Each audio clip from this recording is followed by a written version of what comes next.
All right, guys, ladies and gentlemen, we're back again, and we're ready to do some more trucking, running on the road with day cab Peterbilt. We're running the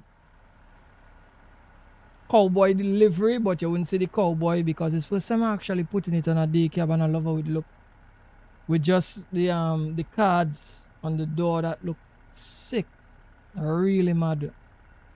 Right, Jerome, big up yourself. Thanks for coming to the stream early. Yeah, man, everything nice, man. Everything decent. We're just ready to run. We do so. We fuel up the truck. We already set up and we're ready to do it. Oh, we didn't pick the job. Oh gosh, we need pick the job, man.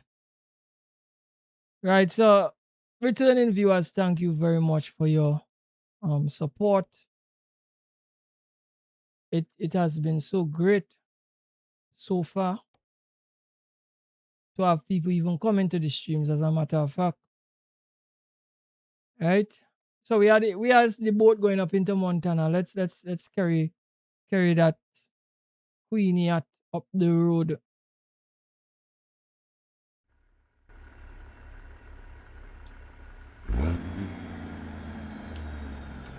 Alright. Let's hit the road now.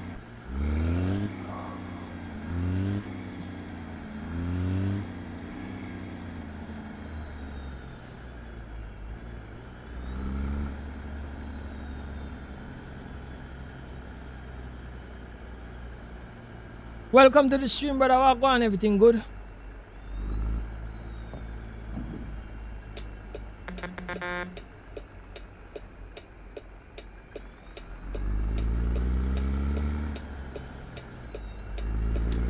We're now leaving the fix it shop. Then now heading out to get with load. Right, so we now pick our boat, then my brother. We now pick our boat. We're going and pick it up.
Oh, I'm coming there kind of hard, Oh gosh.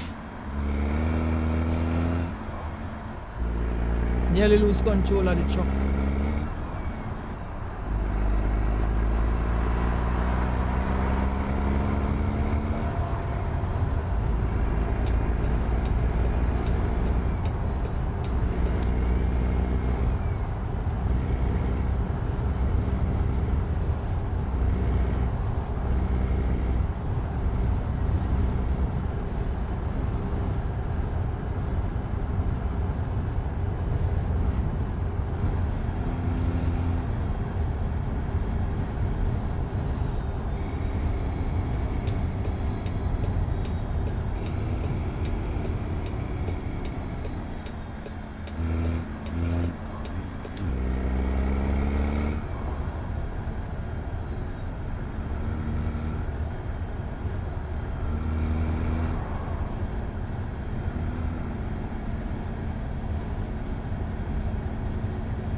Alright, so we're coupling up now. First time I carrying the boat with a day cab.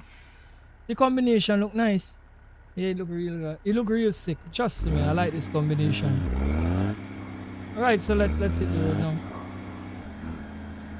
See if I could get through this gate just safe, guys. I tend to like hook up anytime I try to go through this gate, you know. It's kinda narrow and this boat big too. Let me see if I could find the middle ground to get through here. Safe.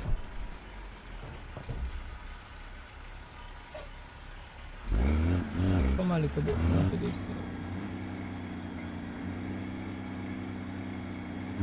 Right, that look clear. Let's go.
Oh gosh, what am I doing?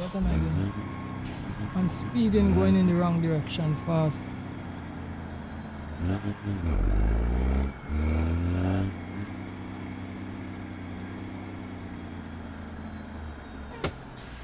The road tying me up.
Mr. Samuels, good morning and welcome to the stream. How on, brother? Everything good?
Trailer damage, oh gosh.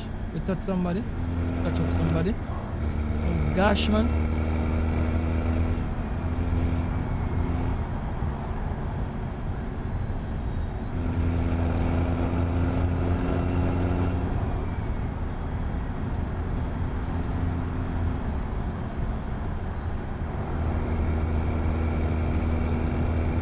You fine like red wine?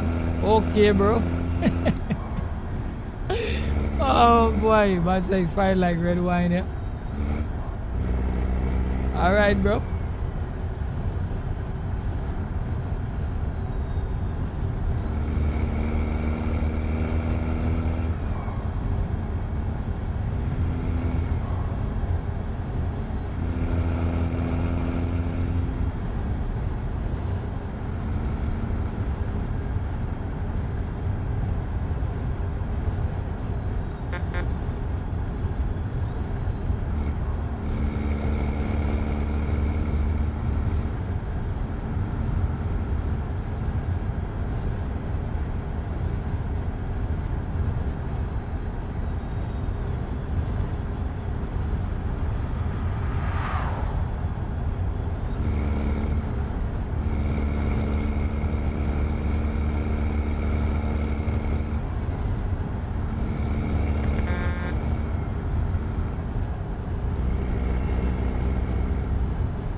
Man say we make it to weekend finally. So, Mr. Samuel, you live for just the weekend, bro.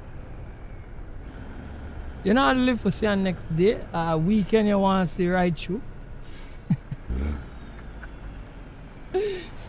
Mr. Samuel is excited about the weekend. I wish I could have feel the same way you feel it, bro. I don't feel the same way. Because it don't feel like a special, even though I know, yes, I don't have to go to work today. It don't feel special. Because I'm doing the same thing I do every day. Same way. The only difference is that I didn't go to work today. That's all. Outside of that, feel the same way.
Oh, so you work so hard in the week. When the weekend come, you just relax. So that is why you look forward to the weekend. Alright, I get you, bro. Well, me work hard right through, so the weekend don't feel special. That is what I'm actually saying. Alright, so I got it right through. So even if like I do go to work, the amount of things I just have to cover for me and for my family, it don't make a difference when the weekend comes.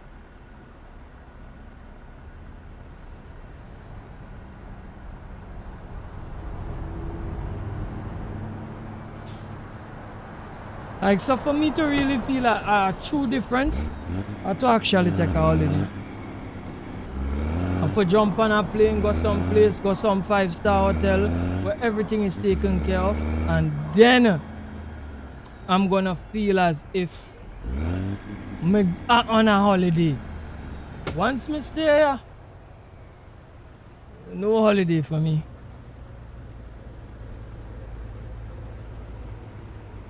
Good morning, my brother. Walk on. Welcome to the stream, bro.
You like the rig? The man said it's a nice looking rig. Yeah, it is. It is, bro. It's really, really mad. Watch it, sick, bro.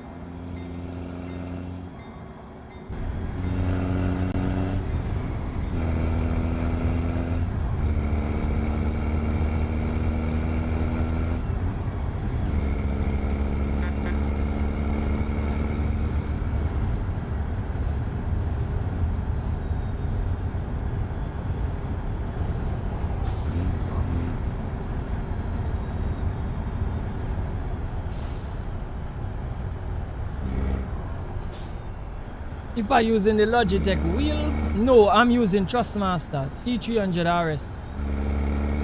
Right, so it's a kind of my system is more Trustmaster, right?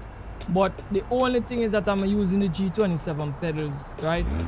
That was just because when I bought the T300, I couldn't afford to get the triple pedals at the time, and I wanted to get up and running, so I just bought a conversion mod to have the pedals work along with it, and it's working fine for trucking. But eventually I want to get the Raceline 3 pedals with the load cell. I'm looking at them hard, I want them bad, but because I'm just doing trucking alone for the while, I do a little bit of racing but not heavy. When we start to get in a little bit more heavier into the racing, we have to get them Raceline 3 pedals, right? But for the while, the G27 pedals for trucking, they work just fine. Yeah.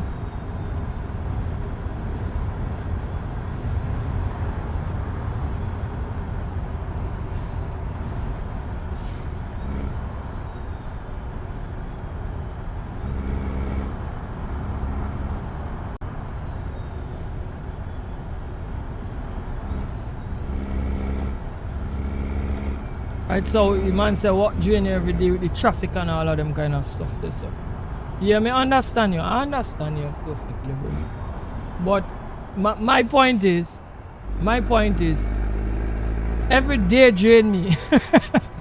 So it's like somebody's like, yo, thank God it's Friday, or thank God it's a weekend. I'm like, what you talking about? I don't know what he's speaking about. Cause my drain right through. So for me, personally, I understand what you are saying, Mr. Samuels, because you make a good point. But for me, man, I run pan E all the time.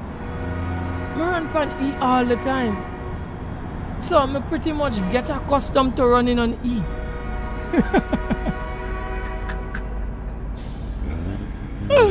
It's crazy, but it's true. So for me, the weekend make no difference. Imagine sometime, bro, like a holiday is coming up and somebody's like, you know tomorrow is a holiday, or next week this is a holiday, and I'm watching them like, for real, that is true. Because I know to me, it no matter. It no matter if me get a holiday, yes or no. Every day I feel the same. Even if I don't want to work, I still like do the same amount of work, like at home and for everybody, and me just run on empty, bro. Right through. So that is what I say. For me to feel like relax, I have to leave Trinidad and Tobago. Find a 5-star hotel somewhere. Let they call me, sir, whole day. Sir, do you want some water? You understand? And just don't do nothing. Just relax right through to feel relaxed. Other than that, once me there, man, nothing changed, bro. Everything remain the same every single day.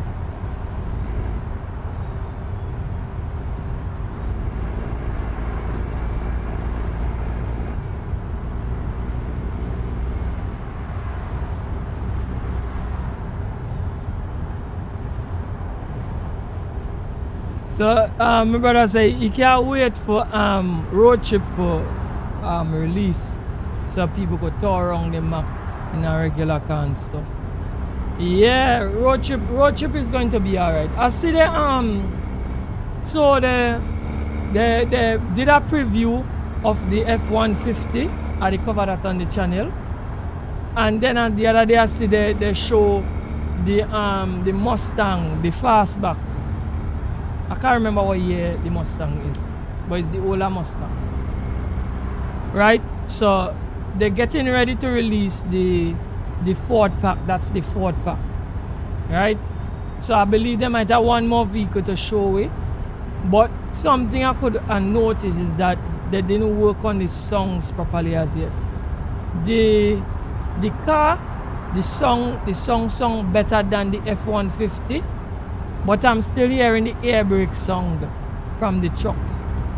I hope they find a way to not release it with that air brake sound in it, because cars and pickup vans don't have air brakes, because I hear the air brakes, the tank releasing the air, you're hearing that. But what they show us, they write work in progress underneath, so you know that it's not the final, right? It's just a preview. So yeah, we're looking forward to the road trip. But my brother, I'm gonna be honest with you, I'm more excited for the bus DLC more than the road trip. But road trip is going to add an extra layer, especially for me who doing content. It got add an extra layer, you know. But I believe that would have been really nice if I had, like, I hate to say it, but it's just the truth. But I'm gonna have to get somebody to roll around with. Now I have somebody, you know, but his system is not up and running right now and he don't have time. But I feel I'm gonna have to draw him out somehow.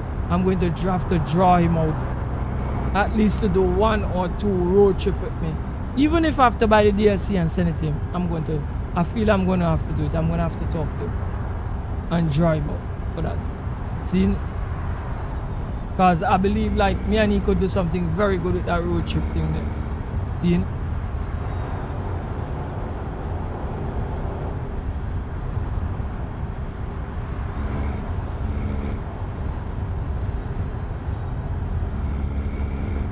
You said us got to work early, but when you finish the 4 p.m. traffic is worse.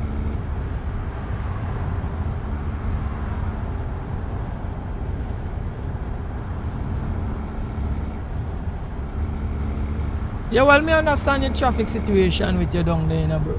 I understand, because I'm being honest with you, like, I'm driving since I'm 17, right?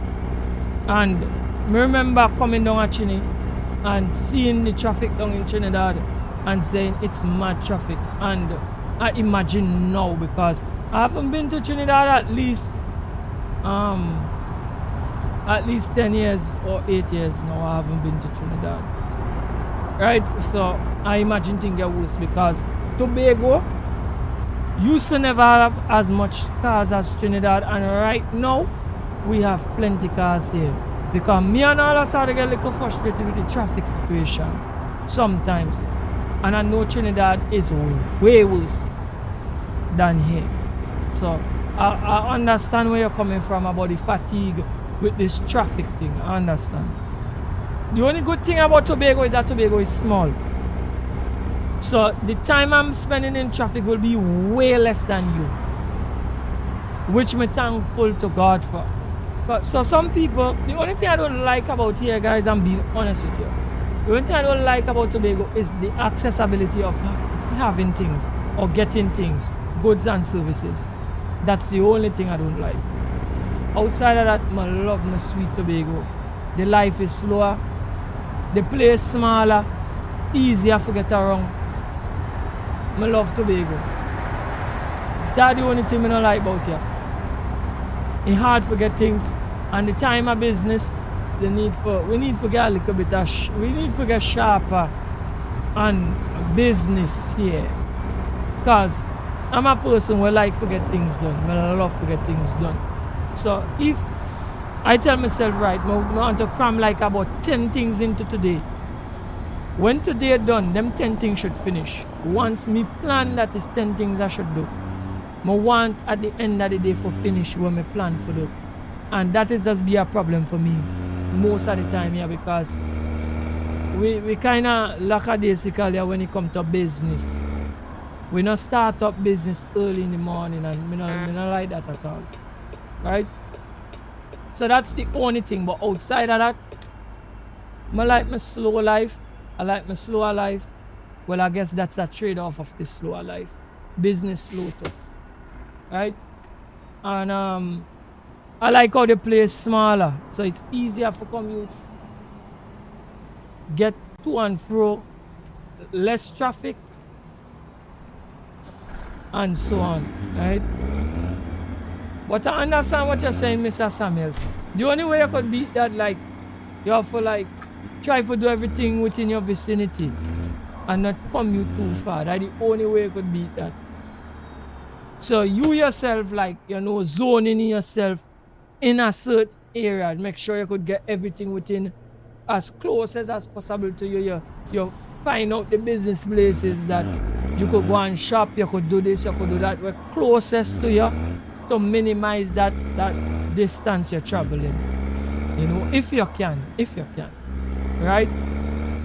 So that is the way I see it. But I understand where you're coming from, my brother. I understand where you're coming from.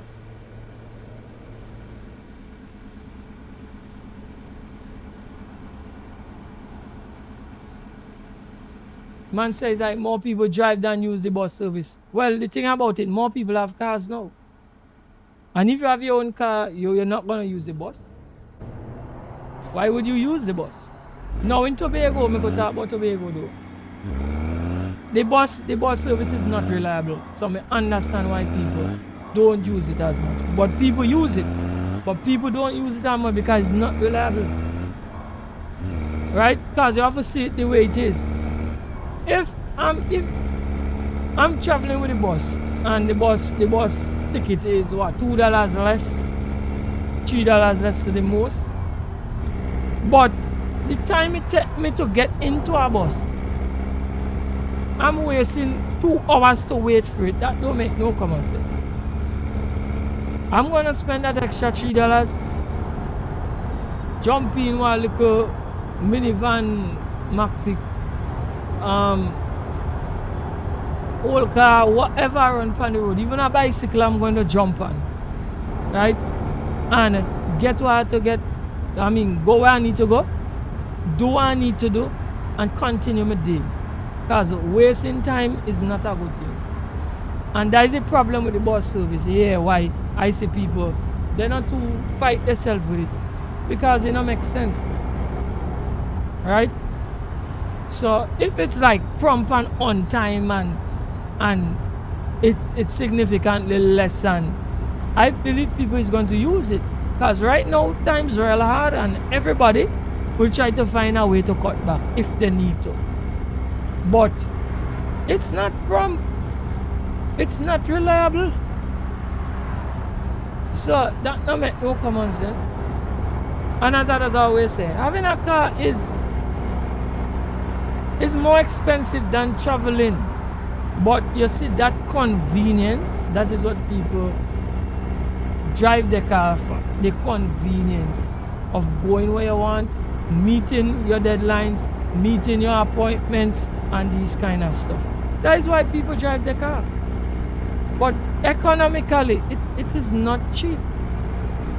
It's not cheap to own a car. It drains you. It's to me, it's one of the things that keep you poor is your car. Your car keep you poor. Especially if you get more than one to. Your car keep you poor. You understand me?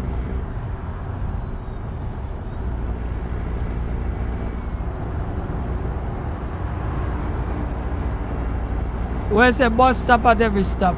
And that's the problem. Well, everybody have to use it. And he might have to stop at every stop. Well, in Trinidad, he got to stop at every stop. Yeah. The stops here is less. It do stop, but I don't see it being like significant to like show you off as much. But I know in Trinidad it's gonna be stopping every minute because you guys have like more stops. right? But the point is, if it's reliable and it come on time and everything run on schedule, it's different. But here, it makes no common sense. Then the next thing is, like, cause I try travel on bus, right? You might go by the bus shed, right? And you're waiting for the bus. And the amount of people there, when the bus do show up, the bus show up with a certain amount of people done in there already. And when the bus do show, it can't take everybody by the bus shed. So you gotta leave back some people. And then the next bus after that, it not even come 15 minutes after or 10 minutes after. The next bus after that might be 2 hours after. That don't make no sense. So you can't even say, well, alright, I'm going to wait 10 more minutes and the next bus will come up the road, we'll go in my direction and we'll get on and... Bro. So I look at the bus service, especially not to be, because I could talk about it because I am alone.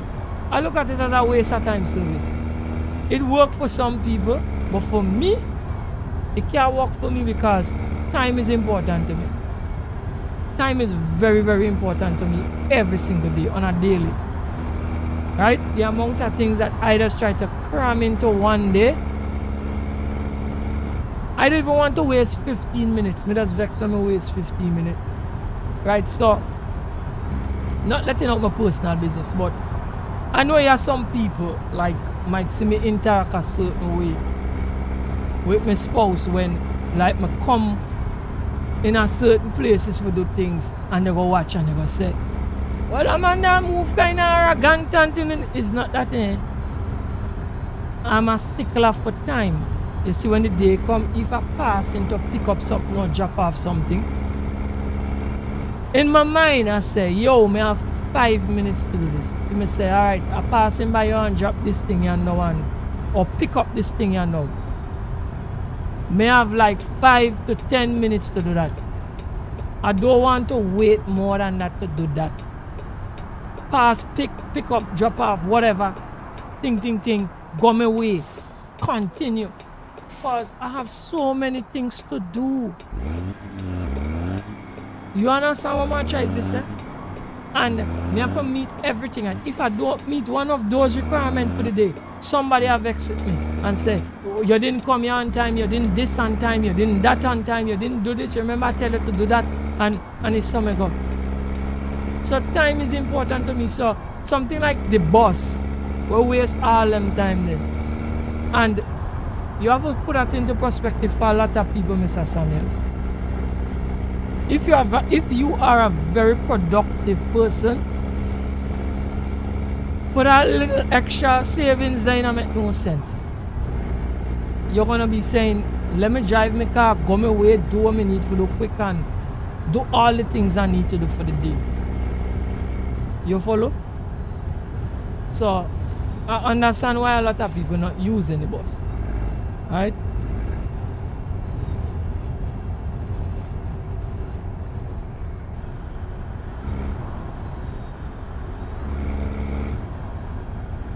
It's not just gas, you know, Mr. Samuels. A car and a whole. People just you're checking the tangible things you could see. What about the things you can't see? When your AC come and break pan you just saw. When some timing belt come mash up and you just saw. And the time and money take to fix that, and it have a car have a lot of cost to it. A Porsche a mash up, dials a mash up, tires are burn every day, oil. A car have so many expenses to it. It's crazy. It's crazy. Outside of gas and 1-2 little things, a car is a very expensive commodity. And don't talk about the things that damage when you don't expect. You yourself might do a bad drive bounce it. And if you end up spending $5,000 or $2,000 or $3,000 just so, then you might go down the road and get charged. A car keep you poor, bro. Cars keep you poor. Even though I love cars, guys. Guys, I really love cars. But keep you poor. You understand? And worse yet, if you have a gas guzzler or you have a very expensive car, so when something break, it's thousands of dollars you have to spend. Man, that will keep you poor. I'm telling you. And I've been owning cars since me 17. Me a car since me 17. You understand me? So me know. I know what I'm speaking about. It's just a nice commodity to, it's a convenience. That is what it is. It's a convenience. But if handled in the wrong way, yo, it's a big liability. Big, big liability.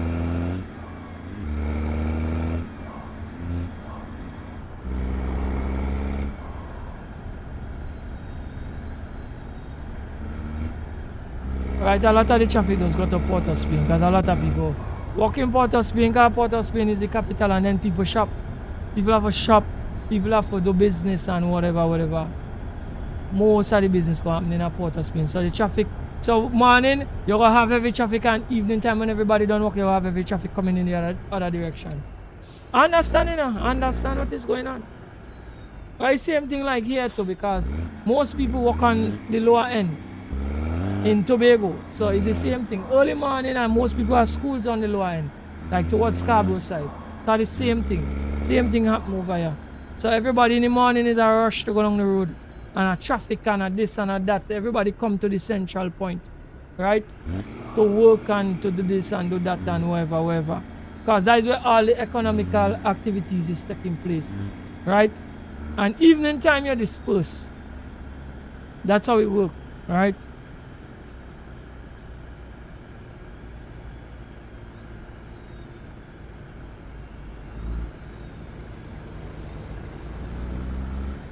You say half of the road them not smooth, and you have pothole and bus pipe and all them. That's a common thing. We are the same thing here too. That's common. That's common, bro. Listen to me. Sometimes I wonder if like the government work with them people who sell car parts and things. Because the way how they lead the road, to me like the wire for like buy parts every day. I meet a point, Mr. Samuels, when me don't even worry about that, you know. Me just drive car, yo, when me drop in a hole, whatever, thing damage, whatever, thing. Me just do so, and me say, you know what? If I have a time at the year or whatever, me just go say, alright, good. Me just go buy the parts people and them, and me just say, listen to me. Or if I know certain things are going wrong already, me just go and buy them and go buy me mechanic shop and get them fixed. Or like I go by the mechanic and just say, give me assess what all the bad things may have below there for me.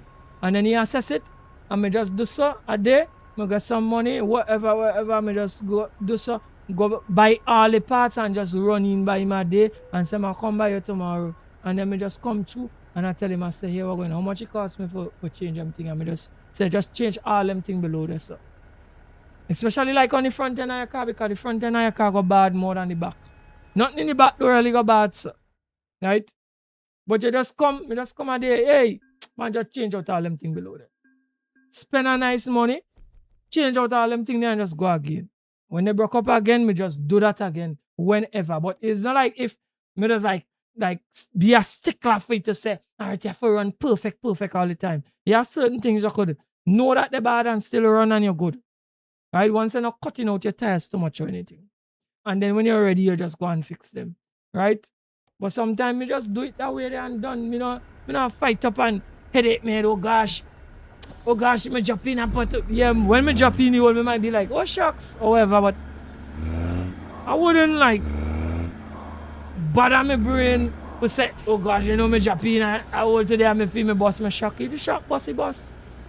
The day go come and you have to change it. Just go change it two of them when the day come and sort out and keep on running. What you gonna do? You gonna cry for that? So I understand what you're saying, but you have to understand this, brother. For them to keep the road in a pristine condition, you have to have workers. You have to have resources. So, and we have to have everything have to be there to let me carry some wire rod coils This is not a good pay. I get $12,000 to run 439 miles. This is not a good mile per dollar per mile run, but we're gonna take it because we just want to carry something different. Right? Yeah, so Mr. Samuels, you see what it costs the government to keep the road in pristine condition. If they have to do that 200%, trust me, them are gonna raise the gas price higher and way all the time, even though me admit that they always raise it, no matter if it good or if it not good. But the point we're trying to bring is this. You see, they have to keep it pristine. We're gonna be paying way more for gas because, as me explained to you before, the taxes for the road is in the gas, and that's what a lot of people don't understand. And it kind of the economics of the country kind of does it does confuse me. The reason why I tell you it does confuse me is this. For years I've been hearing them saying, oh, we subsidizing the gas, and we're taking off subsidy. Every time we read and we carry up, we're taking off subsidy. Slowly, we're taking off subsidy. But what bothers me with it is, they don't say like, alright, we're subsidizing 60%, right? And we're going to take off 10% now. So then that means we're going to be subsidizing 50 now, right? And they don't give you like a breakdown like that, so that when they reach like 10 or they reach like 5, we're gonna say, all right. So then we have like one more time for them to take off, so we know that all the subsidies are gone from the gas. So, and then we're gonna say, all right, so now when they raise it, they might raise it and it is profitable for them. If that makes common sense. You don't get a conversation like that. So to me, it's like it have a never-ending subsidy with upon the gas. And to me, like they use that like some kind of trick metric to make you feel that them carrying it up always mean that they're taking off the subsidy. And the subsidy like kind of end. It not make no sense to me much. We just try to brainstorm it all the time. I'm like, this crazy. But based on my understanding of it, that is how I understand it. That if they have to keep everything prestige, plenty of wouldn't be able to drive car. Car would be a luxury item. It will be a luxury item. So you don't have a choice. What you're gonna have to do? Because you can't avoid every hole on the road. You could try to, but you cannot. And sometimes you have a flipping judgment, you drop in a hole. Yeah, it had a hole. When I come home, every single day I put the same hole. And my sister when you tell me, wait, what caretaker, you know, remember yesterday I was dropping it, today we dropping it, and it's how we going. Every day we dropping the same hole. And it's not a small hole, you know, it's a big hole. You might tell you. And it's just crazy. But what we gonna do? We have to live still, bro. We have to live still.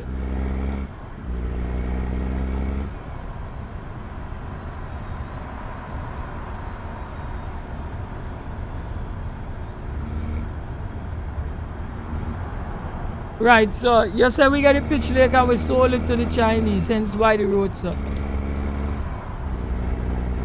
Well,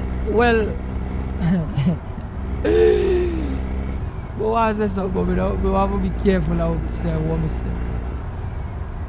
So, alright. Just trying, which brainstorm some Mr. Sabe.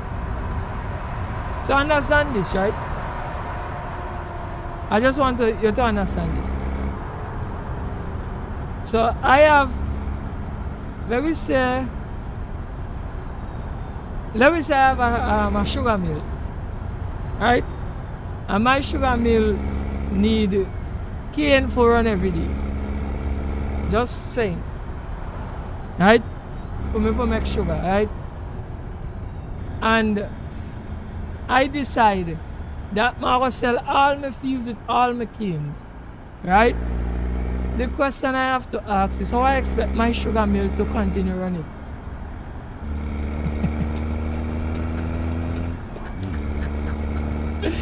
No, I want to keep the sugar mill, but I don't want to keep the cane. And the cane is the primary product for me to make the sugar. And I decide that I'm gonna sell all my fields as sugar because I want the money for the sugar. But I feel it more profitable to sell out my cane and never make money. But I want my sugar mill to continue working. How does that make common sense? Break that down for me. You break that down for me, brother. Yeah. So, Mr. Samuels, I have a job in the world. We can't complain about the road, eh? We can't complain about the road. We can't complain about it. Whoever supposed to fix it, we don't sell them already.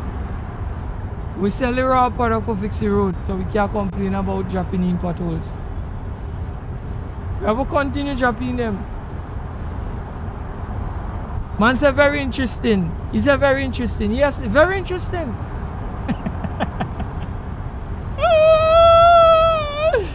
Listen to me. Mr. Samuels, let me tell you something.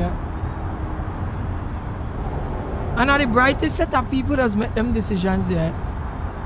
You know that? The brightest minds does make them decisions here. And let me tell you something.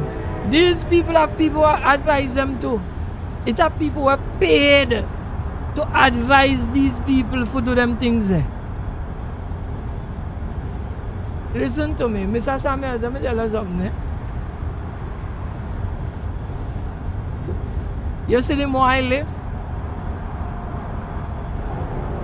is the more me like doubt the system that they put in place for us. I say that again. The more I live, is the more I like doubt the system they put in place for us.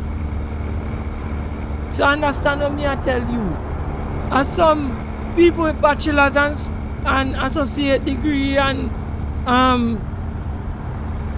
went how much years and in wherever and study wherever and specialize in wherever, want make them kind of decision there, brother. What you really tell me, boy? What you really telling me, boy?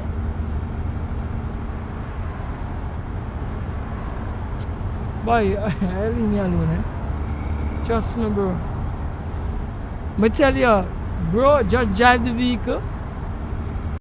When wherever mash up, me tell you, I'm of the belief that the government I work with them people who are buy parts and cars and all of them things as well. Me believe that they in agreement with them. So they say, no what? Let we not fix the road and let all of them come mash up. So they're not going to keep it for long. They will keep on buying more car. They will keep on giving them many of the bamboo money for parts and giving all the new part dealer, because when your car, depending on the car you have and the person you are, it'll depend on where you shop. Right? So it's at that time when me had my CS, I used to come down to Trinidad often for parts. Because I like to run original parts at the time. I used to only run original parts on my car. Because the original parts last longer. So I wouldn't mind coming down to Trinidad. I tell you, them fellas in Port of Spain, in a Diamond Motors in Port of Spain, they know me. Anytime there's one big up, they didn't know me. I would have come down to Trinidad for one belt self at the time. From my CS in Chris. Only original parts from my CS, bro. Because I don't want to be like buying parts every day. Some I go buy the original parts so it can last me long. So when me done like sort out the car, me not 2 years I run and me not change like no like parts itself. Me not change not within like 2 years. Right? But now me can't afford that. That can't no. Anyway, but my point is, we just have the like right to set our minds and make decisions for us. And yet they make some poor decisions. And you want to know if like they know what they're doing, or they tell themselves like they know what they're doing and they don't know what they're doing. It's kind of crazy, but it's just what it is, right? So over the period of time, Mr. Samuels, me see they dismantle the road program. Because I could talk about here because I live here. Tobago, I don't care who want to vex. Over a period of time, I mean like, I could say like 15 years come right up to now. I watch them systematically dismantle, because they had a very good road program. They dismantle it. And they go as far, because you talk about the pitch league, even give away that too. So, as I say, we have no means, we have no labor, we have no raw material to do what we need to do. You follow me? So, to me, I feel that is what they want to do. They wanted it to be just the way it is. It's not an accident. They want it to be so.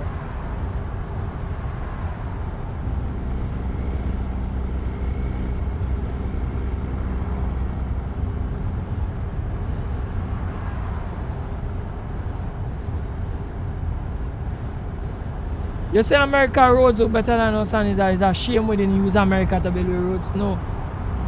That is not the point. Using America to build our roads is not the point. You don't need America to build our roads for roads to be good.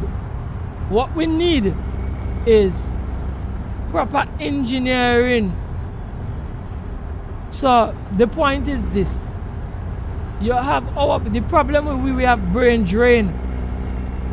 Send our people for learn what them doing. So when we do it here, we do it the way they do it. That's all. We don't need America for build we road. What you really tell me, bro? And that is what you're supposed to do. That is why you send children for study. Wherever you send children, no. That is why I said what I said, you know, early on when I said, I want to know how come advisors and bachelors and so associate degrees and these kind of people are make the decision, and the decision make the way it make. The reason why you say that, yeah, what go on, brother. People that go to college for say they go there, you know, and for all a piece of paper in their hand, you know, and say me have a this and me have a that. That's what they just go for say they do, you know. They don't go there to learn how to do whatever properly and come and implement it back, you know. So understand what I say? A man go to college, specialize in this, get a degree, say is this, come back, fit yourself back into the system, get the work with the position, and then do the same stupidness, or allow the people to do the same stupidness whether they do all the time. That no make no common sense. So you went to college, so what you went to college for? So you get a work for get a position for just say you get a position then. So all we engineers and we big brains and them. So you are telling me, sir, it have a new way for, even if like, alright, you did your course since whenever and they used to do it differently then. And they have a new way of doing it now. So why you not send people for refresh and figure out what go on, so we gotta do it the best way? Man, why you leave me alone, eh? Why you leave me alone? Mr. Samuels? That make me not tell them me not too fight up with people when I talk stupidness.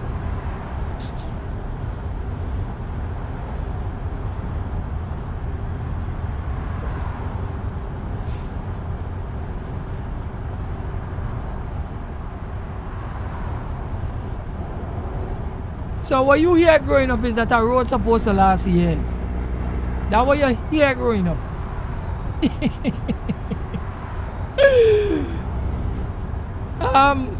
Mr. Samuels, how close you ever walk with road people? How close you ever walk with road people?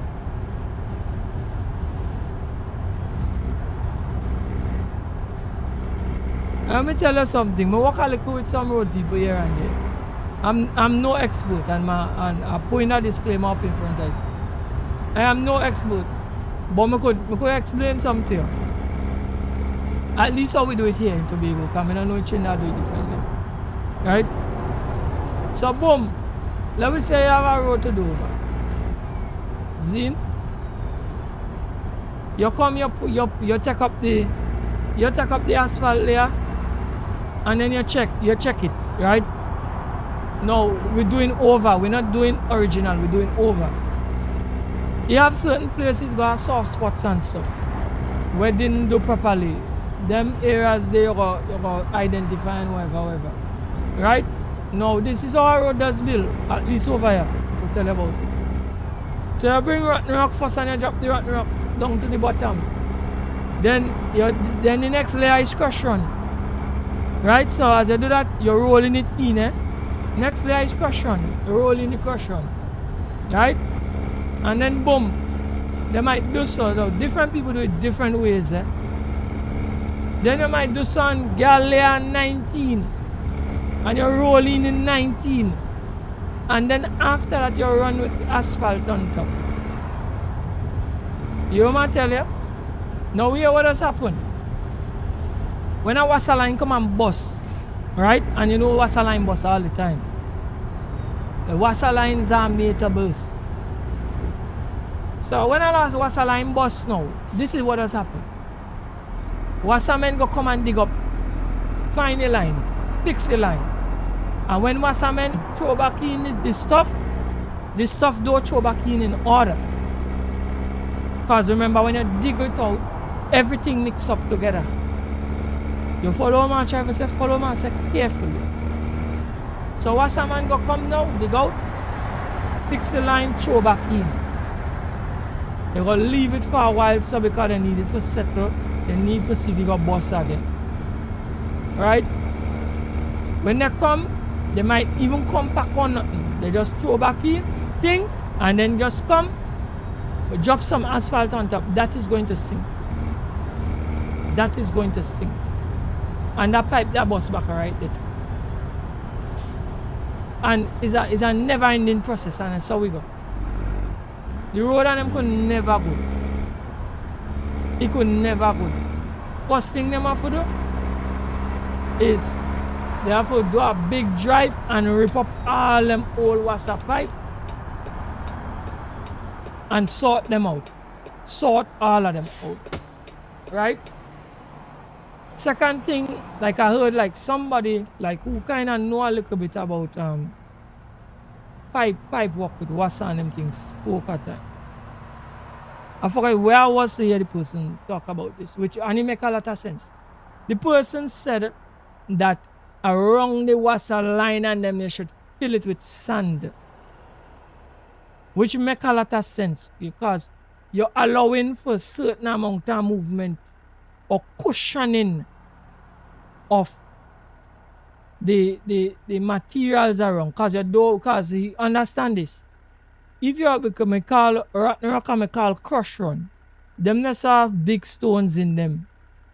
Or at least sharp edge stones. You have to understand when the road flex with heat and when heavy equipment pass, it kinda flex the road little. When the road flex, those sharp crush run and rotten rock just choke the pipe on them and bust them over a period of time.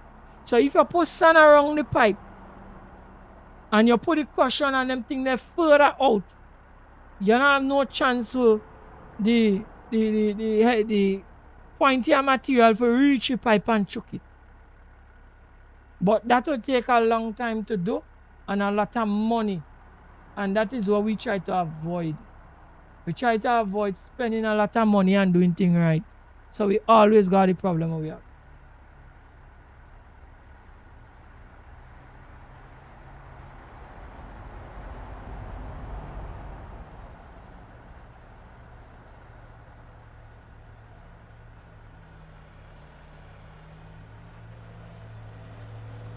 Right. So the question I have for you, Mr. Samuels, is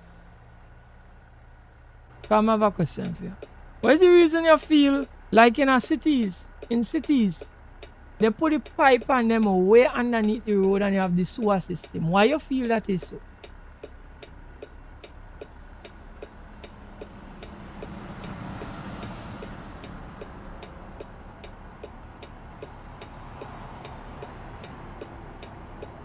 So he said he have seen that Wassa don't fit it back the way it was.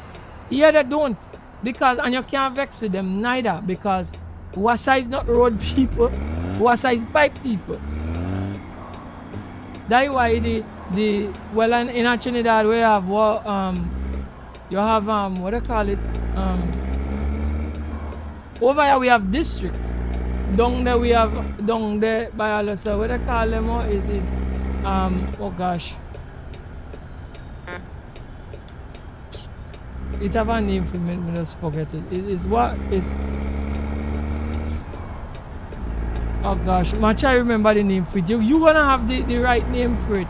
The way how they like sectionize the counties or whatever you call it.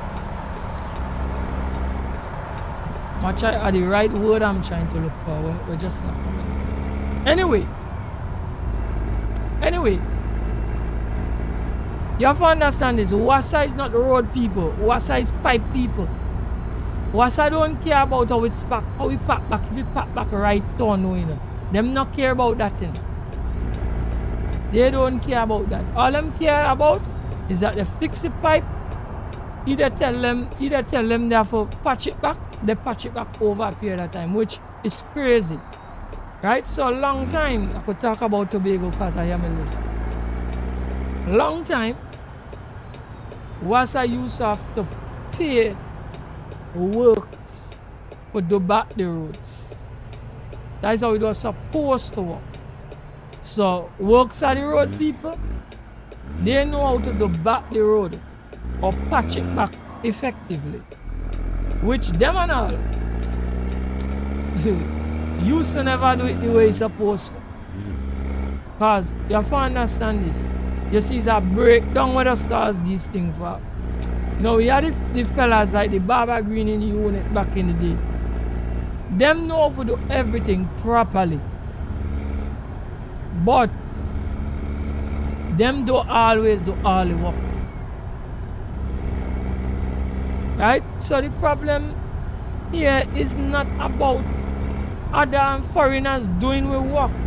It's about we learning the right and the correct way, and if there is new technology for do it differently or better, we have to learn and know how to do it and do it that way there. And make the thing good. You understand what I'm saying? I have seen like people who just say are not the brightest people. But you just show them, listen to me guys, this is what we need to be, this is what we want done. And you break it down to layman terms to them, tell them what you want done, and me see they do it and accomplish it perfect already. It not have nothing to do with foreigners doing it. It's about the process you use. Use the right process and do it the right way. And everything are good. And then after that, because when you come to road, you have to understand too, road users mash up roads too. Other than just like doing the road properly, you have to do the drainage properly too. The pipe people and them have to do their piping thing properly too. And so on, for everything to work and everything to be okay, and pipe now for their bus every minute and every minute they only dig up the road and do stripping this and the road go good. Then after, I was talking about the road users, sorry. Then this are the next thing. Road users. For instance, Mr. Samuels, you're not going to know this, but that's something when I bring to your attention. It have certain single axle vehicles, I'm talking about trucks. We're supposed to carry a certain capacity. And because men want to buy a truck and carry the most capacity on it, the fellas and them add on to the tray. Those single axle vehicles doesn't mash up the road too. That carrying that is overweight, they mash up the road. So when you make a road with a certain intensity, you want to tell you to accommodate the vehicles who are run on it. Because you have to make it for accommodate the heaviest vehicle who are run on it. The reason why trucks have so many axles, especially like semis and them kind of truck, because they carry more weight. This is a physics thing. The more axles you distribute the weight, so it don't pressure the road as much. But when you have these single axle trucks, because me walk close with trucks, even though I'm not a driver of a truck, me walk close with trucks before and I heard. You hear me talk about this on the stream already, so I know. So we have some, we could call a name of a truck that used to run over here. That certain company, I won't call it company name. I'm going to call the name of the truck. You have a truck called the ERF. Right? That truck, let me think, originally was supposed to be a semi. And it had a certain company had some ERF running on the road. And those ERF used to carry like, I think like close to like probably 12 tons or somewhere up there. So. You might tell you, and those ERF was running single axle. Me don't know how come they become single axle. But there was single axle in the back. That if I think it was a semi or should be a semi, I don't know we end up single axle in the back. But probably we have single axle semis that was run like back in the day. But now they mostly make most of them double axle in the back. So that truck used to actually mash up the road because it too much a load on that one axle run. Now plenty of people didn't know that. How I knew that is because one of the guy who used to drive one, like he come down Trinidad sometime for go buy some quarry, and somebody had a problem with him running on the road, and I was telling him, hey, the capacity of this truck you suffer that single axle they're not supposed to be. And we had the same things what has happened with the little trucks too. Because we have like 5.4 trucks, we're supposed to be like at least 10 tons. Between like 8 and 10 tons based on the material you carry. That guys add on extra to and run them too. That damages the road. That damages the road. So we the road users too do things and damage the road too, you know. You follow me, I try to show you. So no get wax. Right? So it have different things that you could do to cause the road itself to last longer. That is just one issue that I know of that I could speak on. It might have other issues that I really not considering cause based and I don't know everything. But certain countries does put certain things in place. The rules and the regulation is so tight that the infrastructure will last longer than us. And that way you have to understand. They build the road properly and they put things in place to keep the infrastructure intact. So the road will last longer. That make common sense? Yo, Bishop Wagwan, welcome to the stream. So you say we have both American and European trucks in Trinidad. Yeah, but yeah, that's true. And all right. Let's say, well, we know the European truck is lighter than the American truck. But let me say that we're building the road for European truck. Well, then that means American trucks shouldn't run on the road. You follow what I say? Because if me use my brain properly and understand what I'm going, the American trucks is heavier than the European trucks. Am I wrong or am I right? So, if we know that we're not making the road to accommodate American trucks, we should import and have American trucks running. Because as you make that point there, I'm going to make another point. Monster, welcome to the stream. Wagwan. Everything good? Man, say safe trip. Yeah, man, I'll do the thing. I'll try my best to not crash out the truck. Right, so, Mr. Samuels, watch this. As I could speak about you because I know a little bit about you. So, watch. In Tobago, what I say, I'm going to tell you my talk after me here, truck men say, because them guys are the guys them who purchase trucks. They deal with licensing for licensed truck and all of them foolishness. I'm been close to them, so me hear what the things them talk. Originally back in the days, anybody could not own a 10-wheeler in Tobago. Because they always show them that Tobago Road not built for 10-wheelers. But I'm gonna give you a joke. I just hardly see them running now, but at a certain point in time, we had people buying tippers here. That is when you run the semi with the trailer, the dumper trailer in the back. You call it a tipper. We had people here running tippers. And a tipper carry like about 25 tons. Depending on the material you carry, between 23 and 25 tons.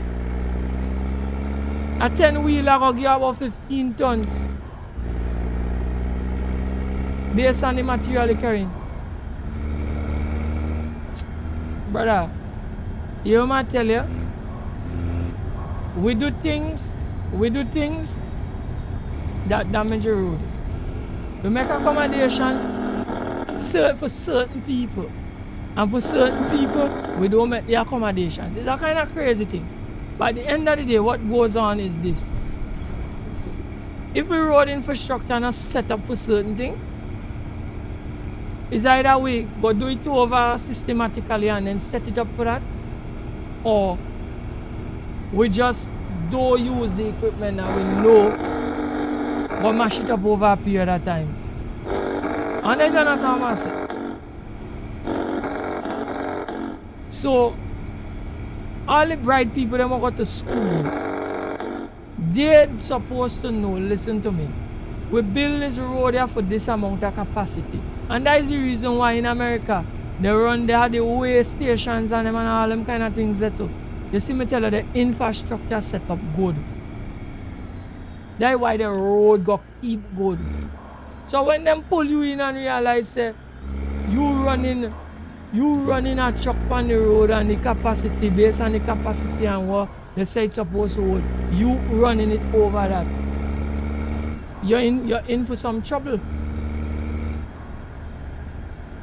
But here, what we do? At time I remember seeing like them police used to come up with a portable scale. You're supposed to have a special traffic management people for them kind of things there. Because police now want to come out every day with the scale for their pulling people and weigh them. They do that for a short period of time and then boom, as everything, we see it fall long. We see it fall long. Because what? Police now come out every day for their pulling people for their check care weight and this and that and you understand what I'm trying to say? We're supposed to dump. Guys, man, try to look for this spot. You understand, brother? So, we can't complain about bad road. We want the road for be bad. You can't complain about it. See? Because we do all the right things for the wrong reasons. You follow? So I don't even worry about things like that. Right? Let me see me go get this here. Inside.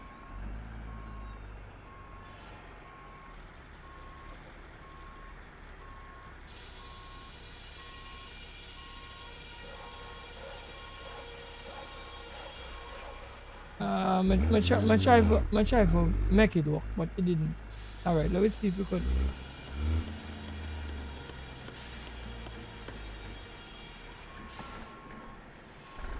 See me go get it to work now.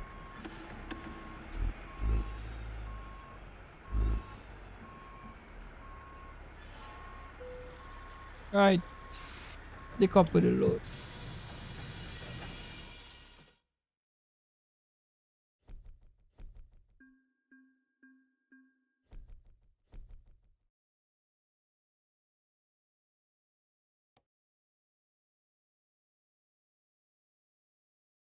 You say what you notice, the European trucks and them are carry containers and the American trucks and them are carry heavy loads. The point is not what they carry now. The point is the point I'm trying to bring, Mr. Samuels, is this. If our roads capacity can accommodate, when I say capacity, the weight that they build the road for. Every road is built for a certain speed and a certain weight. That is why you have speed limits in our country. And plenty of people don't even know that. The road is built for a certain amount of capacity. Heavy, and it built a certain way for certain speed. That's why different places have different speed limit. That's why sometimes when you exceed the speed limit, you can't leave the road. You understand me? So the point is, the American trucks, them, even if they carry containers and they don't carry heavy cargo, the point is our road capacity, the weight that we build roads to take, is within the specs of an American truck running on it. That's the point I'm trying to bring. Now, American roads are built for American trucks. American road can take European trucks capacity with no problem because it's obvious that the European truck is lighter. It's rather obvious. It's smaller and it's made out of lighter material. So it has to be lighter. Right? Me don't know if we capacity is good enough for the American trucks on it. So if I'm thinking about that, and we have American trucks running on our roads, it could be helping to destroy the roads. I'm just saying. I am no expert, but me just a say. Right? We tend to do things here without like strict regulation. Yes, we don't develop trucks here. Because I know that might be the next question. Well, chaotic. But we not develop trucks here, but we develop the road here. So if we know that we want American trucks to run on the road, the smarter thing to do is develop it for them, which is the heavier ones. You follow me? So all of that is within keeping your road in proper condition and lasting for the longest period of time. It's not just that you here as a little child. A road should last for years. That means it should. Something you have to consider. Because you say you're since as a little child you hear this. Consider back in those days, how much people had plenty trucks back then? Even though I would agree that a Bedford is a heavy truck. You know it's a Bedford? Because back in them days, a Bedford used to be the truck where used to run. Bedford and them CK20. Them Nissan CK20 is what used to be on the road. What I remember as a little child on the road. Right? And I could tell you for sure Bedford is a very heavy truck. Right? But something to consider is how much people had trucks back then. So how also when I say that comes back to a case of frequency. How often trucks used to be running on the road? You understand how much I say? And since then to now, we develop our road structure in any way. But I could tell you something for sure. Plenty more trucks are on the road now. And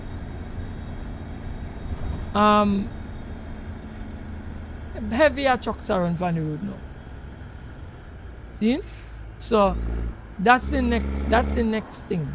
And heavier like equipment, the transport heavier equipment like cranes and different things on the back of semis and things. Right? So that is something to consider. That is something to think about. You understand me? So when your granny or your grandfather tell you a road should last years, that are in them time. That is not now. That not apply to now. Because so many things would have changed and the roads would have stayed the same. I wonder if you understand what I'm trying to explain. Right?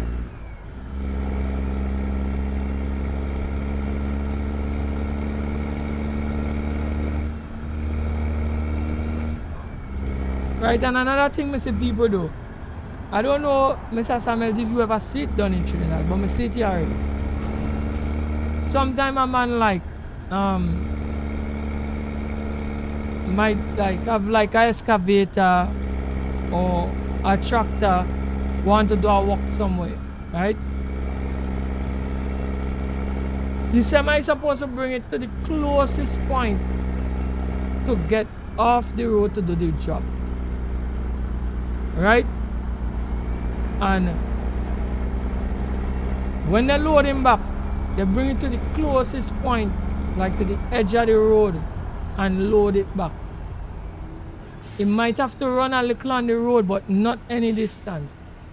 But what I see already with my own eyes, I see people track excavator and tractor good distance on a secondary road already. That damages the road. Can you see when them teeth there from them trucks they dig down in the road and chip that first layer there, sir? And after that rain and sun, water seep through that and damage the road afterward. I see it happen already. You understand? So all these kind of crazy things happen. Yo bro, welcome to the stream. It's a safe trip, bro. Yeah man, we're trying to do it safe. Right, so we are half tank of fuel, looking good. You understand me, Mr. Samuels? So there is another instance where road users, we damage the road. You follow my try to say? Another instance where we road users damage the road too is when we don't keep all them drains and things clear. So you have little silt and things build up in the drain and them. You're supposed to have people to clean that and keep the flow. Right, so most of the water don't run in the road, it run in the drain. Right? Or we do throw things to block up the drains. Cause that. So that the drains won't overflow to get in the road. You understand what I'm trying to say? So we help mash up the road too. In them kind of ways. Because when you have water run in the road itself, plenty, when the drain should have been taken more, damage the road. Understand?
Right, we need some fuel.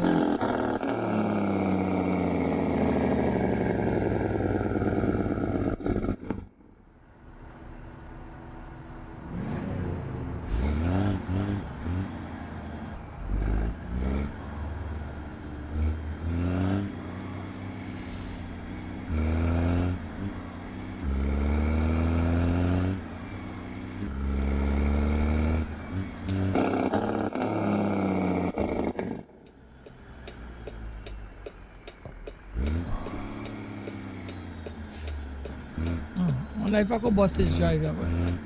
Let me see, let me see.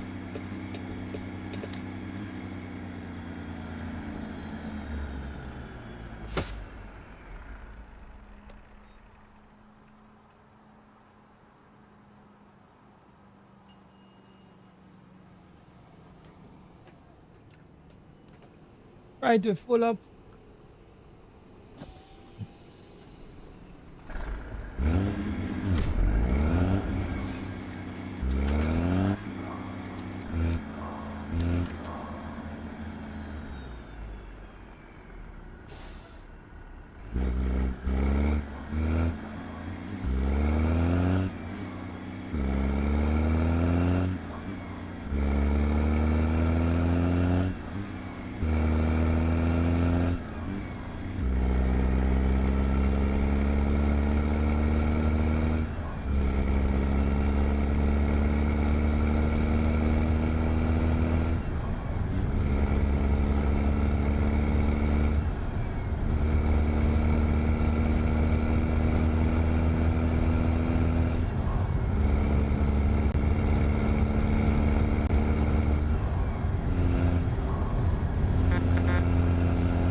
Welcome to the stream.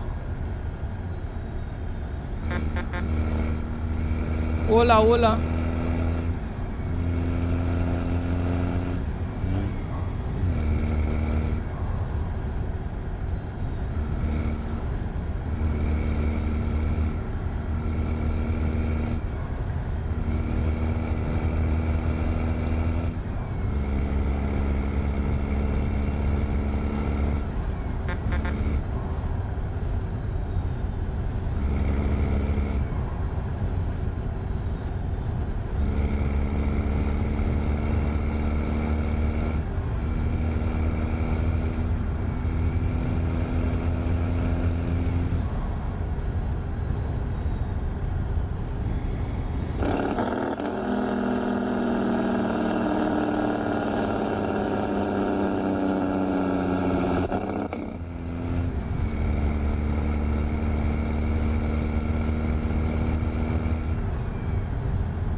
lot of water. The water look nice, but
Come on, you can do it. You can do it.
Guys, we're going deep up in the woods with this.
Alright, so we turn it back here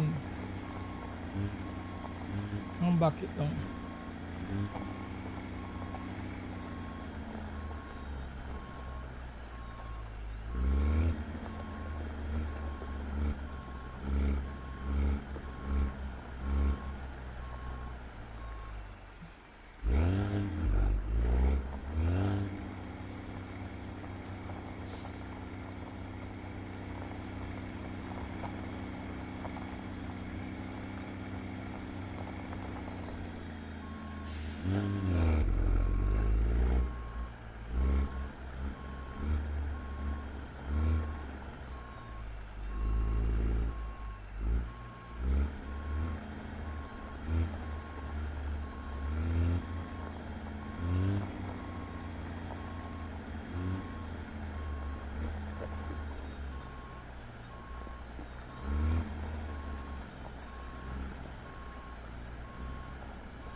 Right. Let's decouple the load now.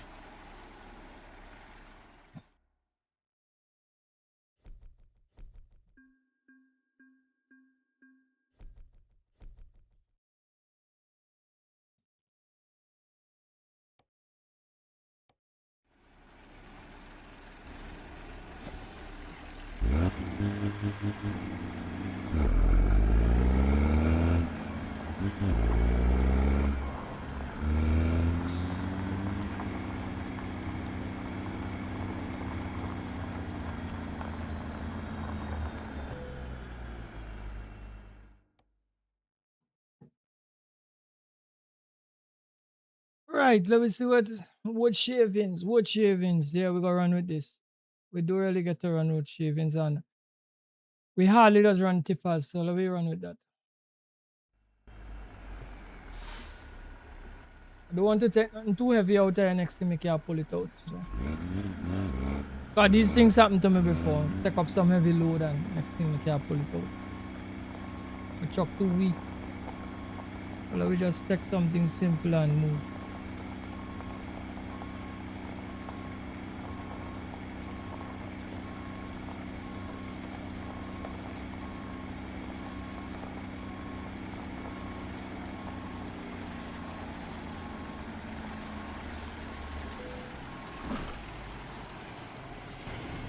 Right, let me see the fuel right about 3/4. Right, so we're looking good, we're looking good.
Right, so we have to find some place to change out the time just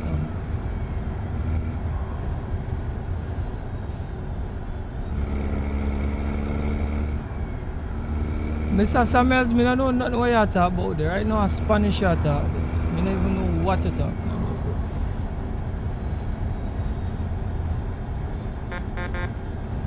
Them story you're talking about there, I don't know nothing about it.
Well, brother, I mean, I know them story there, you know. I'm wondering what you're talking about. I don't know what you're talking about.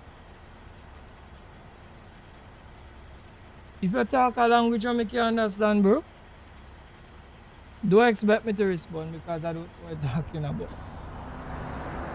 Right?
Well, it does happen, but the people come to like if it's a chat you're talking about, people come to the chat. Some of them like if they come here while I'm not speaking, they don't know it's English we're speaking, and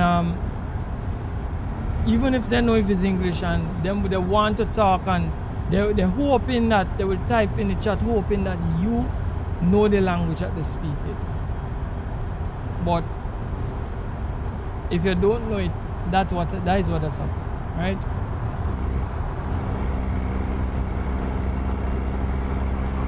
Because there are creators that know Spanish too and know English, that could speak both and could capitalize on speaking to both people. But unfortunately, I'm not one of those persons. So I could only speak to the English speaking people.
Well, any language that is not your native language will be hard to understand, my brother.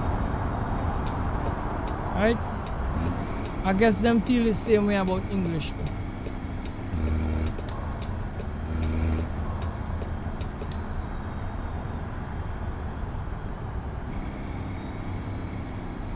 Let's way up the truck.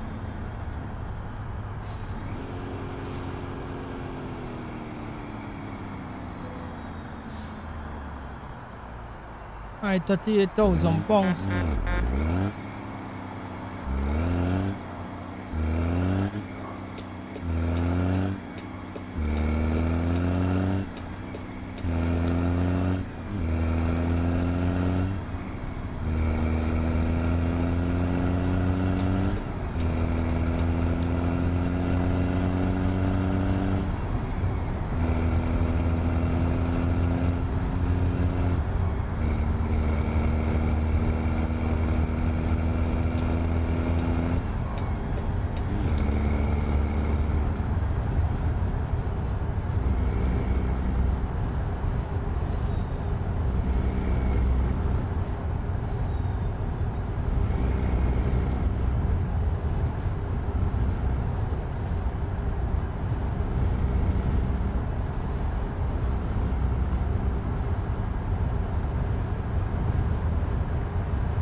That is why I have books and apps to help you understand.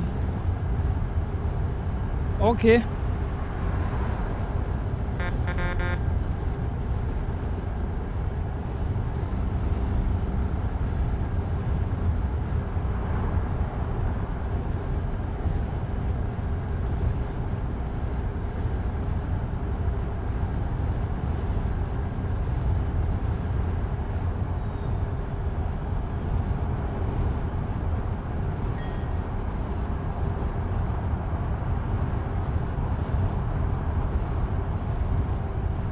especially if you're traveling outside America.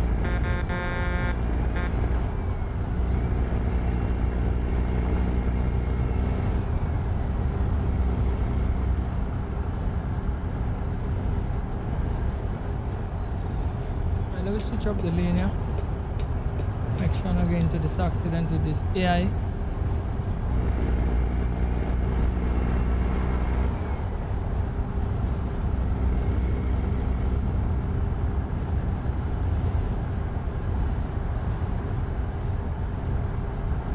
Right after you should go and get some fuel.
The man voice selling out shows still, so but you still I say I was wrong because he still has a sell out show even though he voice heavy. Well, I'm glad that he have a good fan base, but for me personally, I tell you, for me personally, I'm not a fan of Vendetta anymore. I love the 2016 Vendetta. You understand? Divine Voice, Alkaline, that what me like. So even if he's selling out shows, the story is, let me say, I was a person who used to go to shows. He wasn't going to get my money anymore because I don't like how he sang now. Zine. So I'm still happy that he have his fans and he's still selling out shows. I'm happy that he doing it that way, but for me, you know where he used to be. He used to sit very close to the top. And now he not do it for me. Vendetta not do it for me again. See? I'm sorry, it's just the way I feel about it. Right? So he come in here. Let me just say I was a person that used to go to shows. I wouldn't go to show. That's just how I feel. 2016 come up to the time when his voice was the way it was. I love Vendetta. I love Alkaline at that point. When I realized say if I start to break and it start to sound different, that's just me. Now we gonna get the people who, as I said, the day one supporters and the people who Vendetta for life. Them go. Not me. Right? Simple.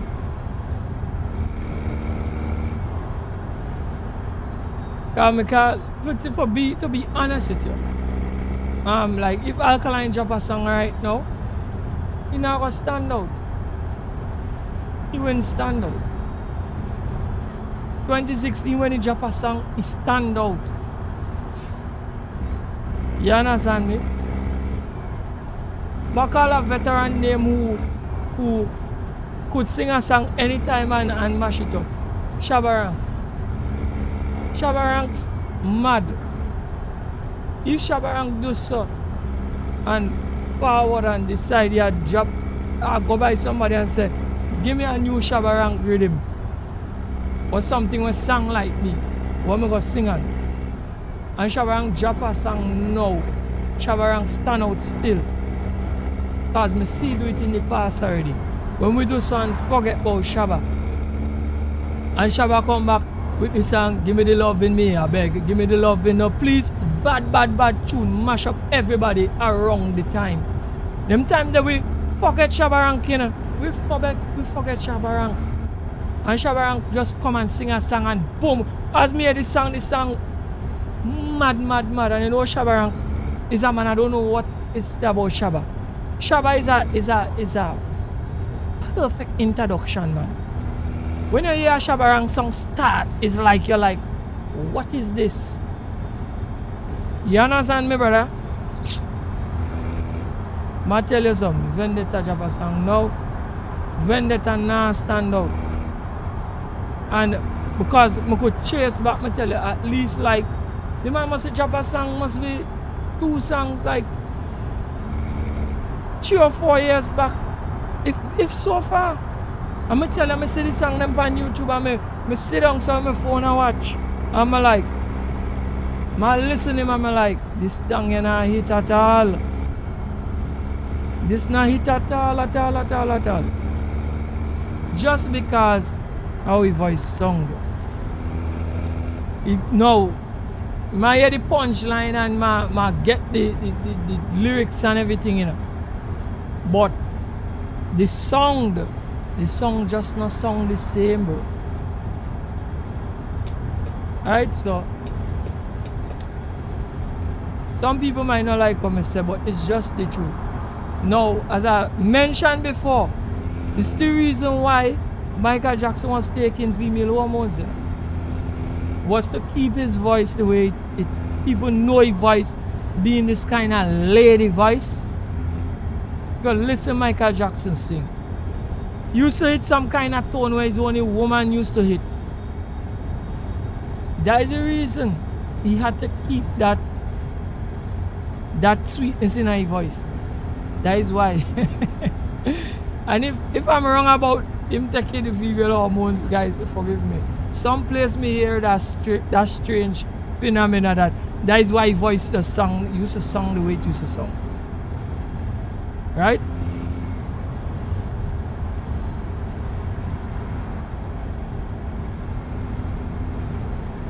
When you say Buju Banton, Bounty Killer, Mr. Lexus, Beanie Man, the voice never changed.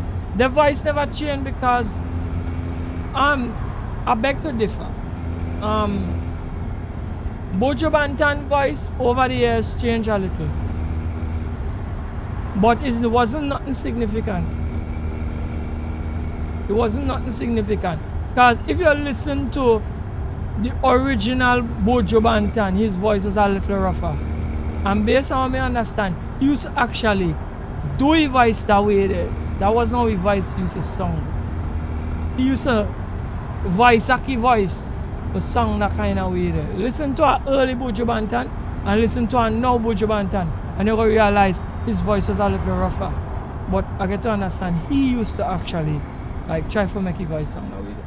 Anyway, but the takeaway is I understand where you're coming from, that these guys, their voice, even if it changed, it didn't change much over the period of time. But the problem with Alkaline is that Alkaline voice actually shift. Now, I watched a documentary at time where they was saying that Usher had that problem at a point, and Usher had to go and retrain his voice to regain back his voice because he was losing. You know, Usher have a kind of nice, smooth, kind of, I could call it somewhat lady voice too. Right. So I remember Usher started singing small. So it had a time when Usher voice was breaking and he was losing the voice and he had to go retrain. I don't know who do it for him, but he had to go retrain for keep that singing voice that he had. So I don't know who is in Alka team, but this is just my personal opinion. Alka for rebrand. He need a rebranding. He need a rebranding. And it's not hard because Lil Wayne rebrand and come back already too. I remember Lil Wayne, if you used to listen to the Hot Boys, I don't know if you know music that far back. That is where Lil Wayne come from, the Hot Boys. And I've been honest with you, the only thing I did like about the Hot Boys was the bass line in their songs. I didn't like the Hot Boys at all. I used to only play that tune because man had some music in my car back in the day. And the bass was crazy on any Hot Boys song. You listen to the Hot Boys, the bass line was mad. You understand? And that is where Lil Wayne come from. It's them he used to sing with. And then Lil Wayne had to rebrand. When the Hot Boys disappeared, Lil Wayne had to rebrand and come back, and Lil Wayne did it.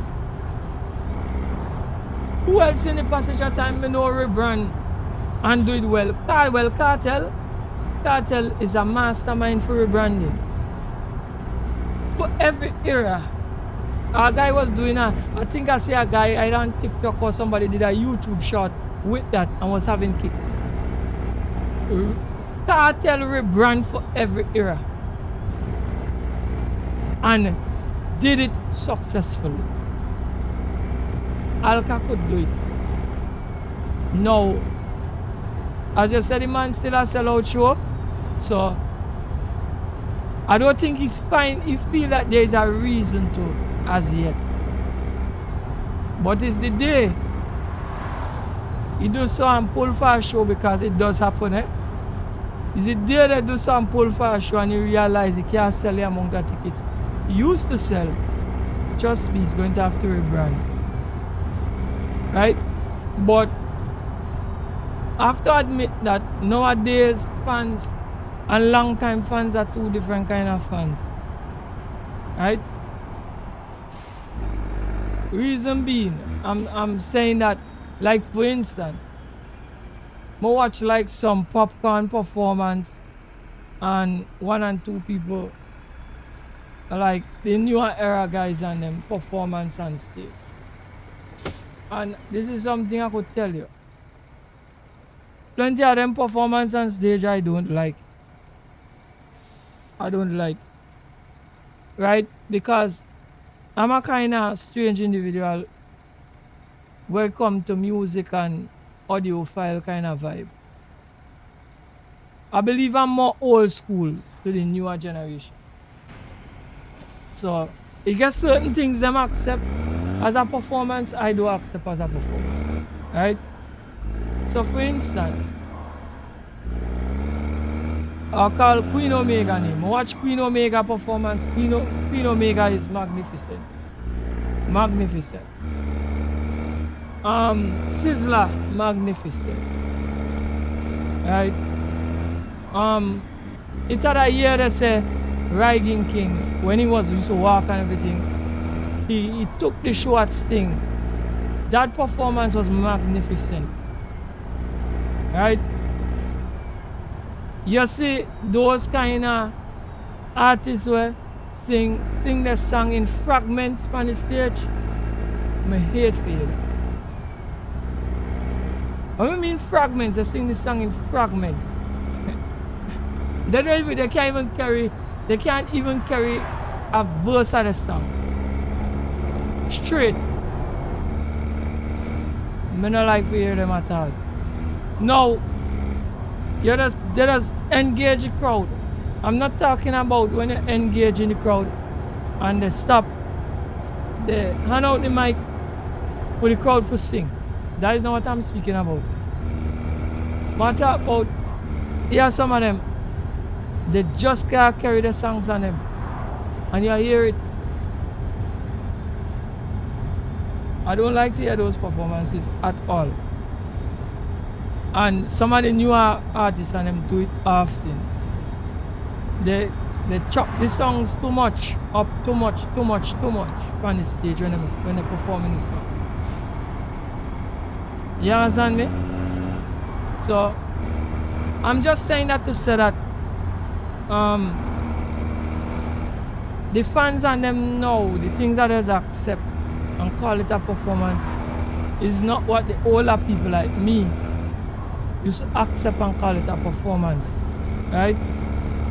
Now when Cartel come out of jail, Cartel did a show I think it was in Jamaica, where all them, remember all them girls used to sing with Gaza Slim and all of them Spice, all of them tunes he did like way back, I would say more 90s coming up there, or 2000s coming up, somewhere in between, like early 2000s. He did some song with some kind of people, right?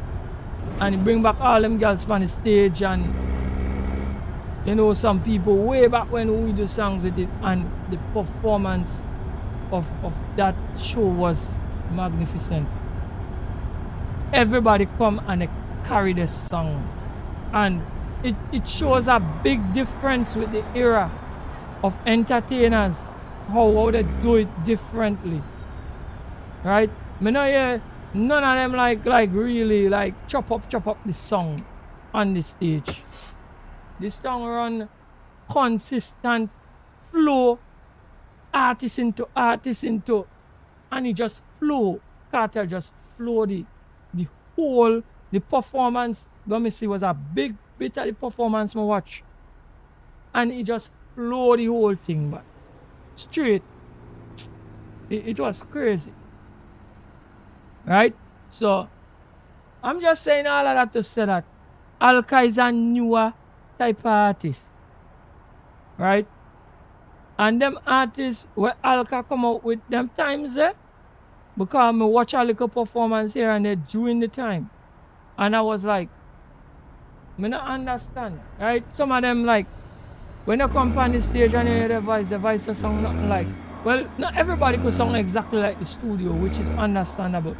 But some of them they come and the way the way they shout in the mic,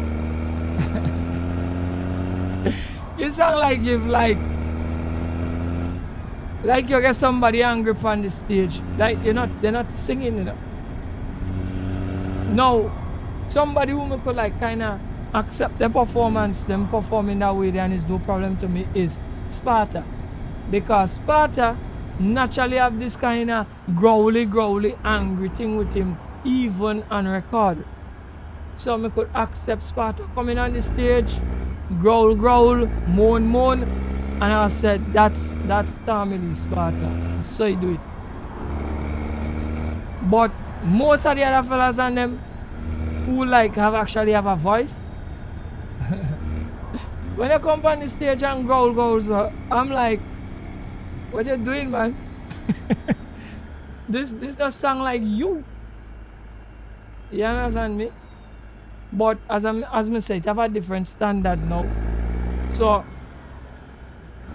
Alka voice break, I will not accept. I gotta say, now for me, Alka thing go down. Alright? Even though you have hit songs, I'm gonna say the thing go down from where it was. But remember, as me tell you, the newer people them know they accept some kind of performance where I tell you, people long ago was not going to accept. So Alka with a broken voice now could still come and perform and pull a crowd. And people still go jump up and carry on and yeah, Alka, vendetta forever. And yeah, people go still behave so. Cause I tell you, you get some artists where when they come on the stage, when I listen them on record, they sing nice and smooth and sweet. And they come on the stage and rah. I'm like, you're like, what? How I going?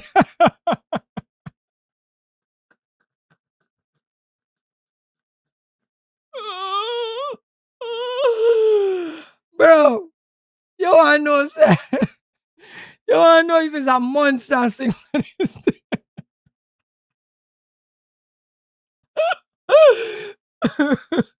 You wanna know if a monster I listen to, you know? You wanna know if a cookie monster sing?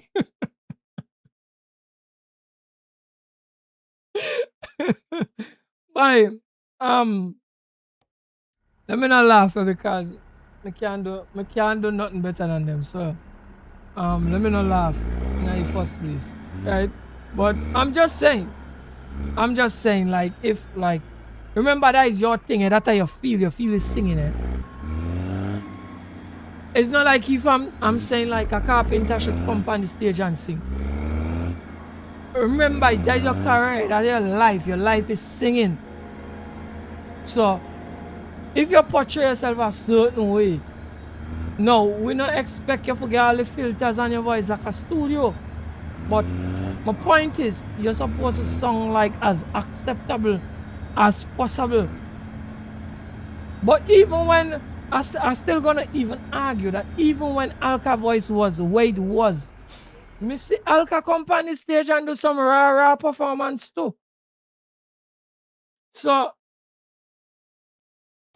I believe that people is gonna still accept him that way. I mean, like when his voice was like, you know, really sweet, and he come on the stage and rah, same way, and jump up and down, and people like, wah! So his voice could break, he could come rah again, and people go, you go accept it. Guys, I carry some house prefab now. Guys, it's funny, but it's just the truth, right? The standard for everything now shift from what it used to be. It shift completely. You understand me?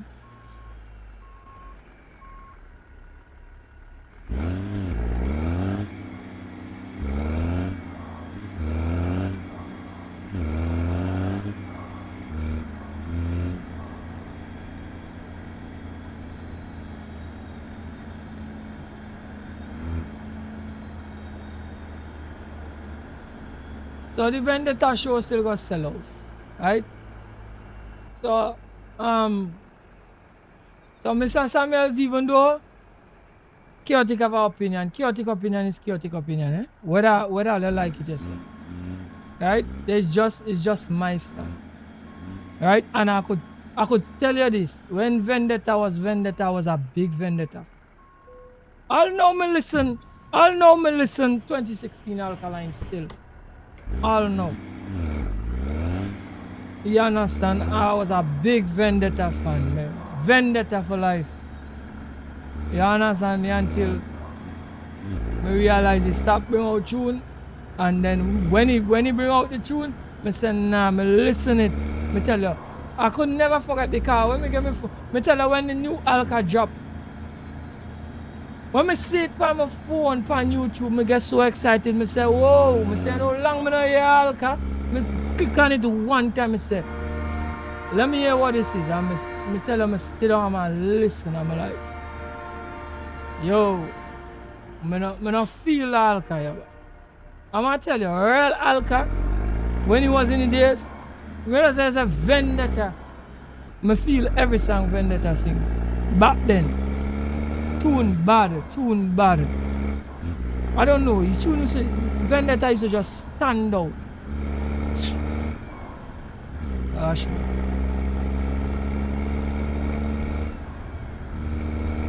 Even though, in the same video I talk about, right?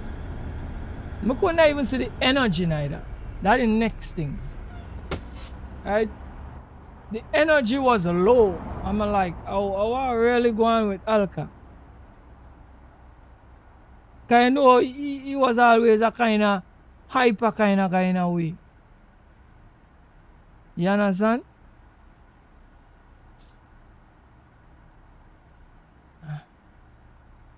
But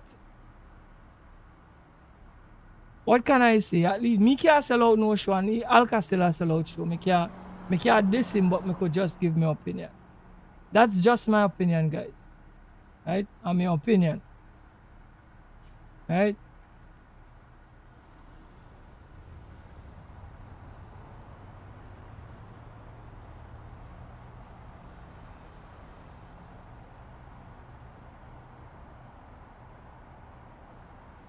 And as we talk about like people who go like stay away and still come back with it, Beanie Man I put that for longevity too. Beanie Man have a lot of longevity.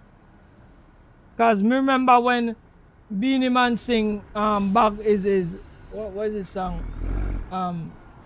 Big Man not deal with back pan back. That song there, Under 8 Sweet. We know you know that. That song there, Beanie Man wasn't like at the top of his career when he dropped that song there. But I remember when that song dropped, right? For a while I wasn't hearing any set of Beanie Man releasing. And then boom, that song that come out of nowhere was one of the most played songs at the point in time. Beanie Man and he did the same thing that Shabba did. Right? Beanie Man just come out of nowhere and drop that song there, and the song just mash up the place. If you could remember that song, Mr. Samuels, that Under 8 Sweet, we know you know that. Big Man no deal with back pan back. That song there bad. That song there mash it up at the time, and Beanie Man was not the height of his career. Beanie Man time they done almost gone already. So that is my point. That's the point I'm trying to draw. What I'm telling you, because Alkaline voice break. What Alkaline need right now is a catalyst, a restart, a resurgence of the Vendetta movement, So Alka would do so. Either find a new style of singing that song crazy with his voice and spark some kind of hit tune and drop it again. And then start to run with whatever formula you find and make a resurgence and just jump out back again. That is my point I'm trying to bring with Alkaline. He's going to survive on his whole catalog because he have some big hits in his whole catalog. He's going to survive our fight. But my point is, if you want to keep out, standing out and like being like at to the top with the greatest of the great, that's what you have to do. To stand the test of time. Right? Because I remember say when he now come out and he was kinda high up. Right? And this is something where the same stage show me tell him to watch with Cartel. When Cartel now come out of jail and drop that big show in Jamaica. I remember watching the show on YouTube and Spice come up on the stage and run a disc for the man, you know. Say, Cartel, you get some man come out a place, they were imitate and, you know, they were kind of diss you up and think. She talk some kind of thing on the stage. And I remember watching a man, like, you know, them vloggers in Jamaica that's give their commentary and they say, oh, Vendetta for feel good because they come and they mention, because everybody know it's Vendetta she throwing that for. Right? That Vendetta should feel good because Vendetta name and the fans and them should feel good because they still a throw this for him, and that means that he's relevant still. No. How I see it is she mentioned that because she knows that at the time people remember when Alkaline now dropped, they say Alkaline take a lot like to promote himself. He's like he sit down and he study Cartel. Some of the things Cartel did. Some of the gimmicks Cartel did to gain recognition. And Alkaline studied some of the formula and execute some of the formula. And that is what people was telling him, that he's behaving like he don't want to give homage or props to Cartel, and he's a Cartel copycat, and he never admit and say, yes, I'm a Cartel copycat, and yes, plenty of the things I do based on what Mr. Cartel do. He played it very smart because he understand marketing, or his team understand marketing.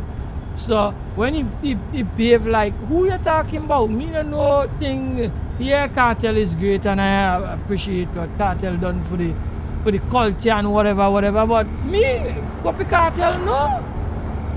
And people start pointing out things, certain tattoo you have wear and certain things and he played it off very nice and smooth because remember, he have to create a certain amount of controversy for people to tune into him other than his music. Right? And he played it very well. But within playing it very well, he kinda create a little friction between he and Cartel. Because you remember when Cartel was in jail and Cartel dropped a song and talk about something about box food, lunch, they still eat box food, lunch and them kind of things. Who you think he was talking about? Is Vendetta. Vendetta he was showing that for. I can't remember the exact song, but remember he dropped some and what did them feel? Them still aware training wheel and he talk about box food lunch and right, it's Vendetta he was showing that for at the time because Alka was coming up and he know that Alka study his craft and certain things he do and was doing it. So that's why he said they still are wear train in the wheel. You understand me? So when Spice came on the stage and was talking about that in the show, about certain people, everybody knows Vendetta I was talking about. So I'm still saying that I'm not saying Alkaline is not a good artist. I'm saying that Cartel show that, hey, if you want to stand the test of time, you just have to revise your thing as time go along. That what me tell you, that different Cartel for different era. If you're a person collecting music, just go back to your older Cartel and them. You're gonna realize different era Cartel was doing different things in a style of music, the way he sing. Alright? What I'm saying is that Vendetta, if Vendetta was stand the test of time, Vendetta would do that. So we're gonna know the 2016 Vendetta. And now we voice break now. You have to come up with something unique, some kind of unique way of singing. To blend back with your voice now and push that out as the new Vendetta and keep on running and let people love it. And keep on running. And that is the point I'm trying to bring. Alright? You can still sell out show, but trust me, you go get it there. They go do something for sell a show and the show mightn't sell. And that is when the reality go hit him and he go be like, yo, this mad. Right? Look like for instance, right? I call one away with people and them. And I Mr. Samuel still there. Because Mr. Samuel have a way that he just get me a tap or something and then he just leave the stream and I don't know if he there still. Right? But look for instance, bro. I'm gonna speak about Bungie Garlin. Original Bungie Garlin was sing like Fire Fed. What's a Fed? Mad. At that point in time I could have listened any Bungie Garlin. And me love it. No, and it's not that Bungie Garlin those sing good songs still, you know. Bungie Garlin still does it a hit here and there. But like on a whole, that song what me call with the What's a Fed? Fire Fed. That was the peak of Bungie Garlin. Right now, I'm gonna put Voice over Bungie Garlin. Voice. I'm gonna put him above Bungie Garlin. I mean, like, for having a unique song than something that resonates with me right now, I put him over Bungie Garlin right now because Bungie Garlin style remain the same. Nothing wrong with it. But the point is, the era for that would have passed. That is just the whole story. So he could like bring that, and what the point is that no, I might be able to resonate with some of it. But those younger youths and them not gonna feel that. Them not gonna feel it. I know what I tell you. Them just have a different style of what they like.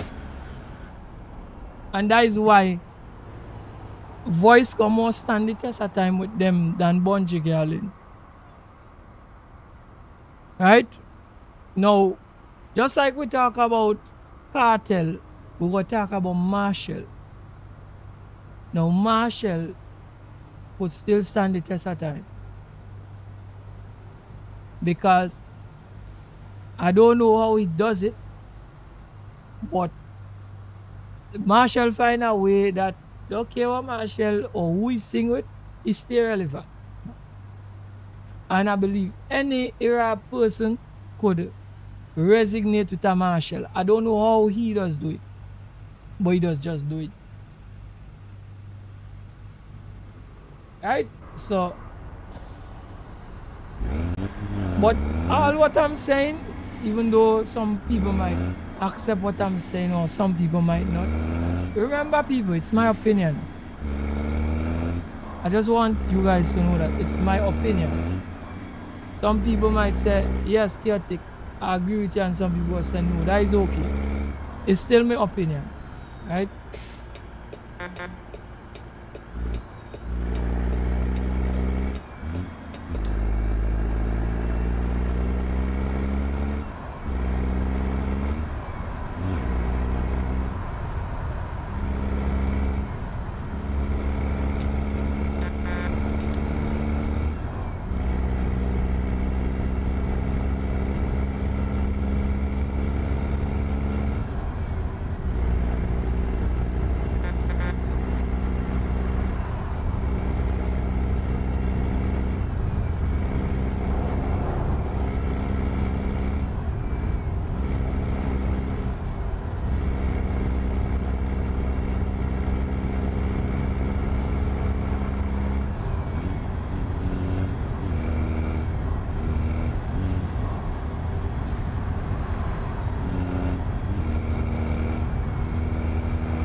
Mr. Samuels, I wonder if he's here still. Mr. Samuels, you know what? I hope some people like record that show when Vendetta come at Trinidad. Because as we're talking about it, I hope somebody, like certain people, like record that show and put it up on YouTube. I wish somebody record it and put it on YouTube. Let me watch it. I'm gonna watch that show. And even if I have to come do a talking head on it, I will come and do a talking head on it and tell you what I think. This channel is not a vlog channel, but just because, like, you know, we're sparking some kind of conversation with this. I hope somebody do some coverage on it and drop it on YouTube. I don't even know when the show is going to be, but from time to time I go check and see. I go type in, you know, alkaline in Trinidad and see what takes place. 2026 and see what takes place and see if they're gonna put up the show. Let me watch some of my performance and see what he do. See how he perform. See how I like it.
pull up and change out the time.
Right, we need to get some fuel again.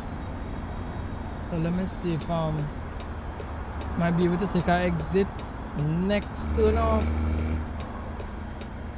and sort out the truck with some fuel. Yeah, we gotta take regular stops with the day cab.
Alright, so we full. Start up the rig.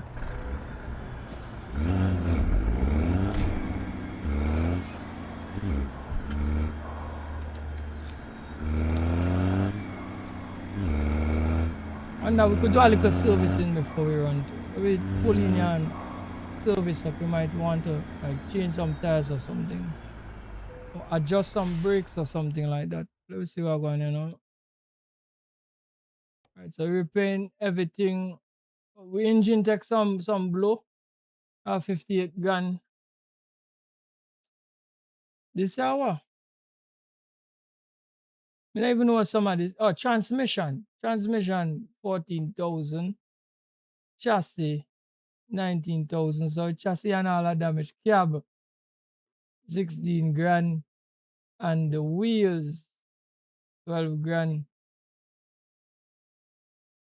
So if but this cost here and total payment 2,000 something. Oh, what really going on here?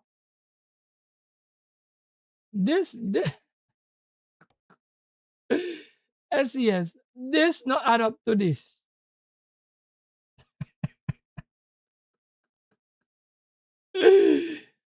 my maths have to be wrong. I just a bit right. So when me that replace all. Let me see something. Repair all. So if I say repair all, it's telling me the total payment. Look at guys, look at this. These figures here. Right? And then look at this. SES. SES. SES. Please. I'm not a bright individual, but SES. Them thing here could never equal this. Something wrong. Anyway, let me keep let me fix the truck and go drive it. Look here. Let me roll.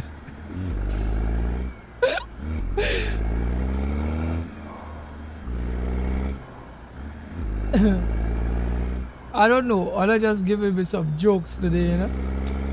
Just today. And it's first time I actually look at it, you know. What trouble is it?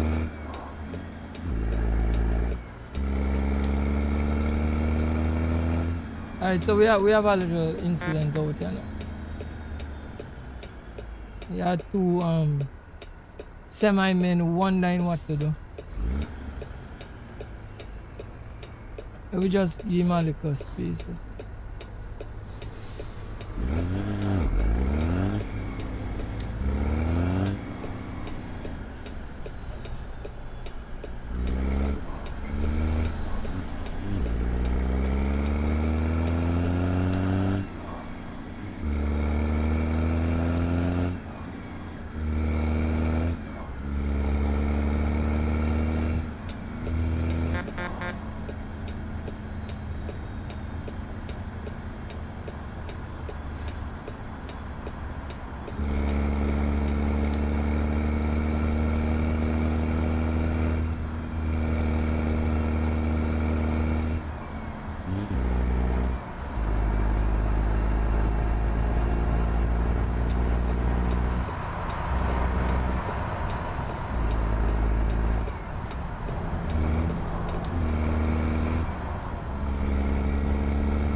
Let me see. Oh gosh. I was trying to like slide it in at an angle there. Let me see how I could do ya. Just I forgot slow, eh?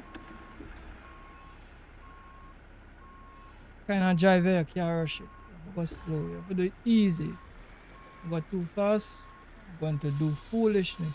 Right, so let me just pull it up a little to make sure I could keep it straight. And then keep on rolling.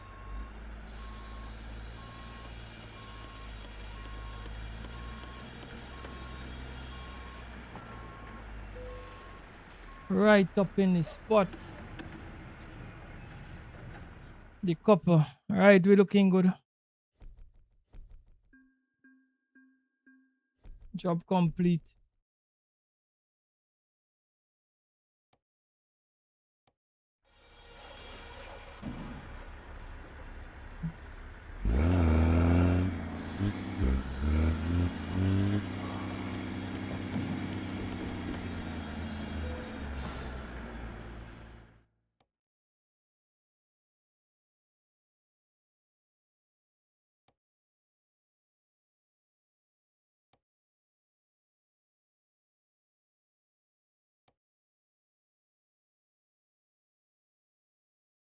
Right, we're looking for a load. We're looking for a load. Right, we didn't pull a reservoir tank in a little while. Welcome to the stream, bro. Man said nice looking truck. Everybody like the truck, bro. Truck bad. The truck is bad. Trust me. Thank you very much, bro, for complimenting the truck.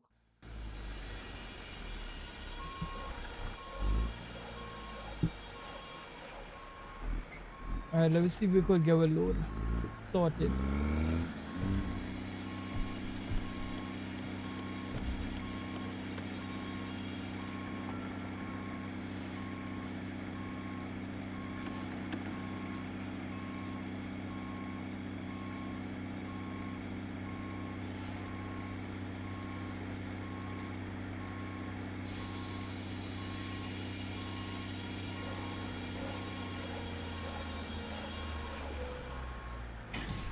Right, we're coupling up and we're ready for rock.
Welcome to the stream, bro. Wagwan. Everything good?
Somebody get married on the highway? Come on, man. Early saying.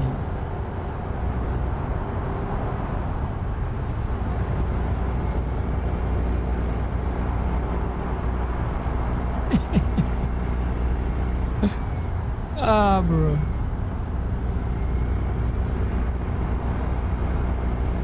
The woman have on a white wedding dress. Yeah, Trinidad is not a real place, man. You're correct. You're correct. Correct, bro.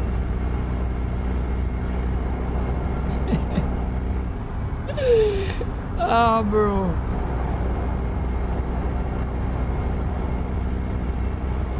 Happy for them, though. Happy for them. Ah.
It's not romantic to marry on the highway. It's not romantic to you. It has to be somebody's dream for them to want to do it. It's not romantic to me either, but somebody had that dream that they should marry on the highway. And they wanted to be the first to do it. That's why it's such a big deal.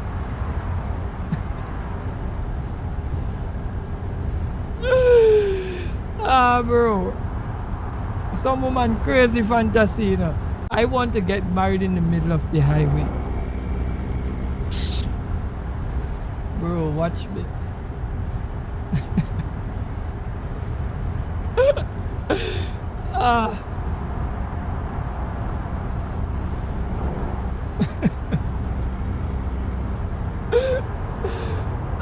Boy. Watch me, bro. These days, you can't keep up with people's imagination. You know? You can't keep up with it, bro. People that have the wildest things in their brain. Bro.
Brother say, guess when you're in love, you just get more stupid than when you wasn't in love.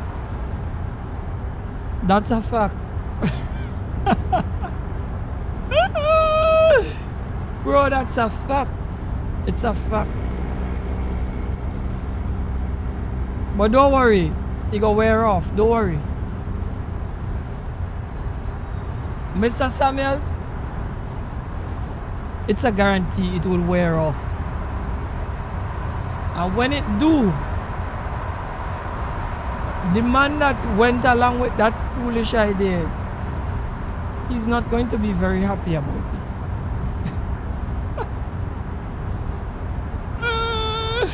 Trust me, it gonna wear off. I know what I'm talking about. It's going to wear off. No worry, man. No worry. Leave him, let him enjoy his moment. Leave him to enjoy his moment.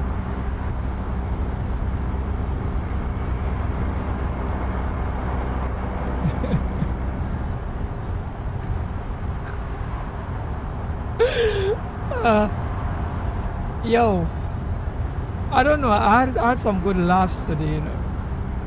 I had some really good laughs today. Imagine that. I want to stop to take a little refreshment and my belly full of laugh. My belly full of laughter, bro. Bishop, my belly full of laughter. Ah, bro.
Also, some couples scale, you say, a very tall building, you know, eh?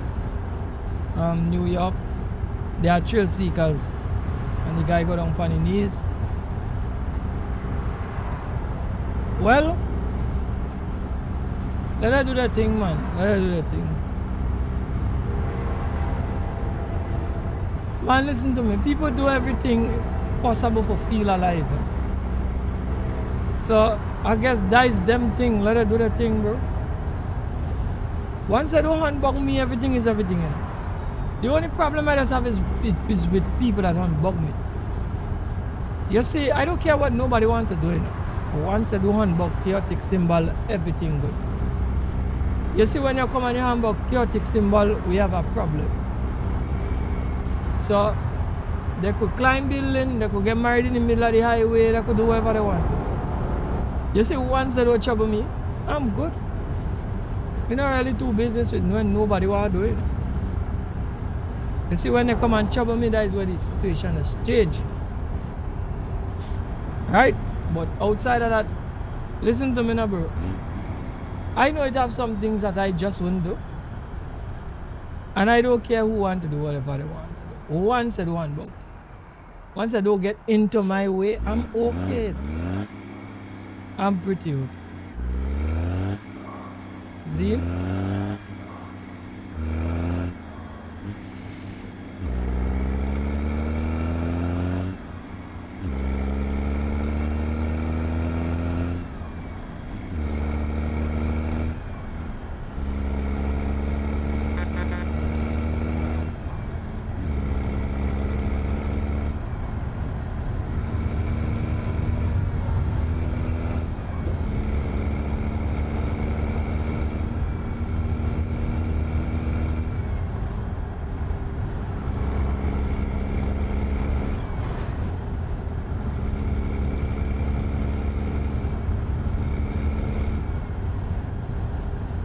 So we're passing right in front of fuel stop. We're going to pick up some fuel again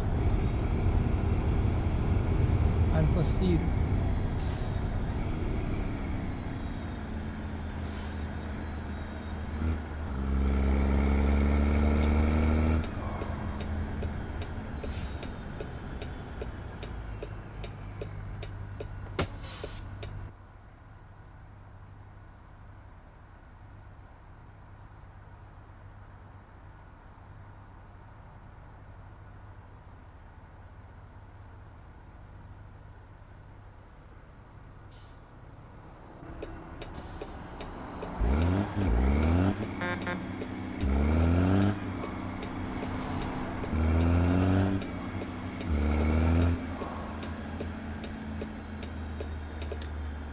Wait, where am I supposed to pull in? Oh, up here.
Oh, jeez.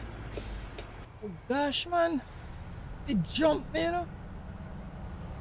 Oh gosh, man. So the air not see. Jeez, man.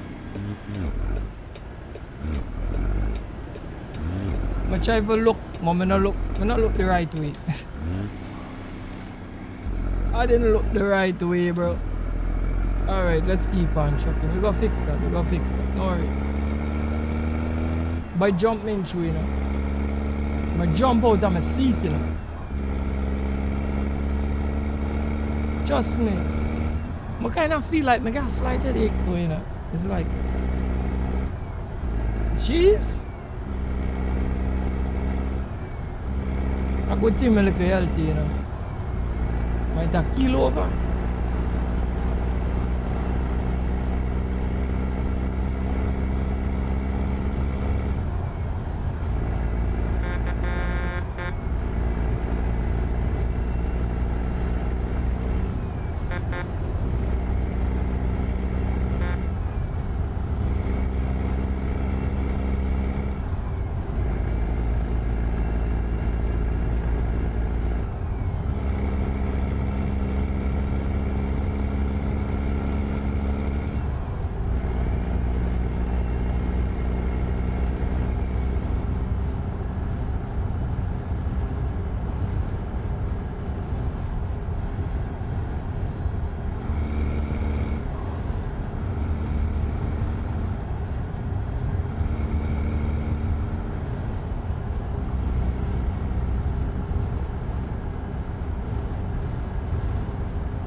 You say being romantic means doing things where people doesn't do. But we say more on the risky side. It has always been a thing where if you are a somewhat to speak what I say spontaneous kind of individual, that you make things a little spicy. Right? But here's the problem with that, brother. Here's the problem with that. You're gonna go until you stop being spontaneous, and then somebody else got to be spontaneous to you in any case.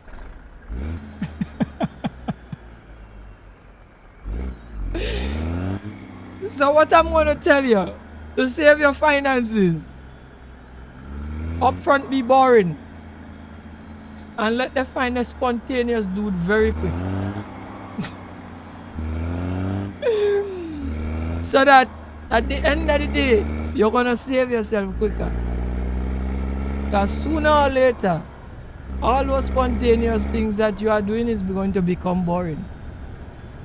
And the end result will still be the end result. So you're very correct that doing spontaneous and risky things is what have the blood pumping. Right? But the point is, you might do something until you unalive yourself. And they're still gonna find somebody else to continue with. So save yourself the money and the embarrassment and the time. And be boring up front and let them find somebody spontaneous and risky. Man say he 100% agree. That is what does happen all the time. Right? It's just like being a content creator. If you start off doing crazy stuff, you will have to always one up yourself. And eventually you get yourself in big trouble. So do it the chaotic way. Come out here and let people say, oh, chaotic, you're boring, we can't watch you. I'm say, okay. And I keep on going. You go on. You go get some people that boring just like me that is going to be able to resonate with my content, and I'm still gonna grow. You follow my try to show you? No, I'm just saying that to say this. You see them people who always want the adrenaline to be going? That is not what you want. That is not what you want from a spouse. Because here we go on. Your adrenaline is going to drop one day. And then you will have no spouse. So leave those adrenaline people for the people who match them. If you realize you're not the match, leave them, let them go. Don't try to match the energy. You're gonna only burn yourself out. Don't do it. You follow me? And everything is going to be good. Right? That's what I tell you. Don't worry. The novelty, I have a cousin that said the novelty will wear off. Don't worry. Trust me. That same man were married in the middle of the highway. Trust me. You give it some time. That middle of the highway experience is going to fade away so quick. And when it fade away, trust me,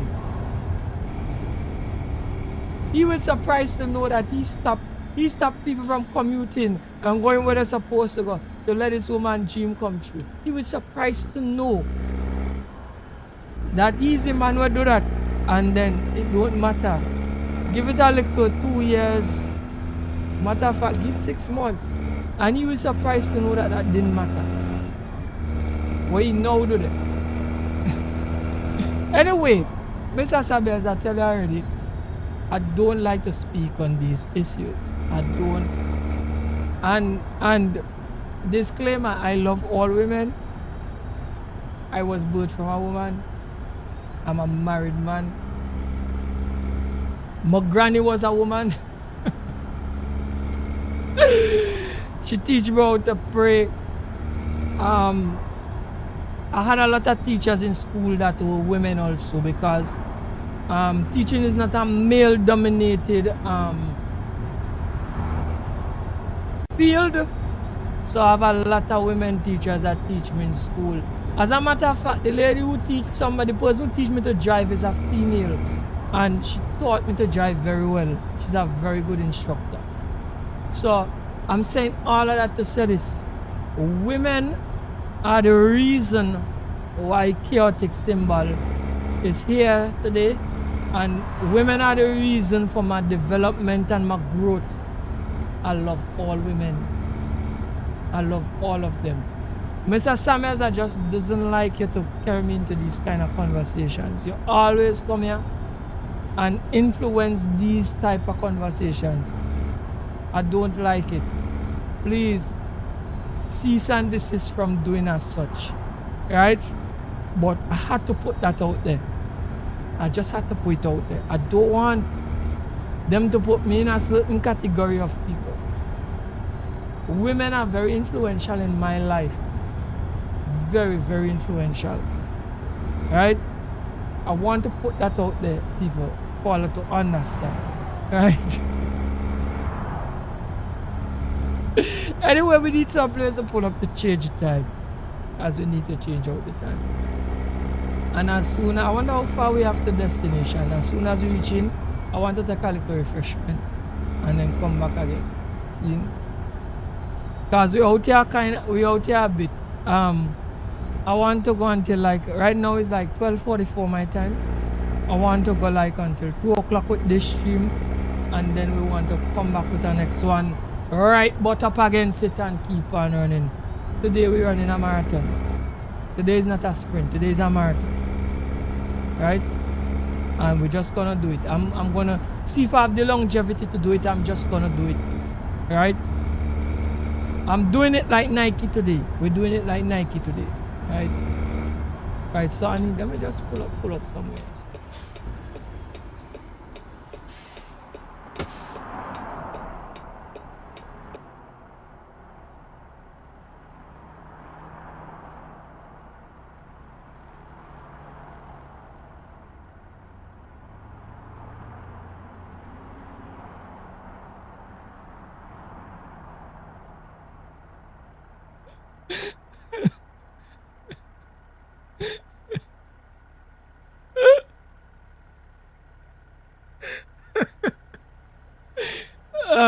Mr. Samuels, you hit me hard with that one there, you know.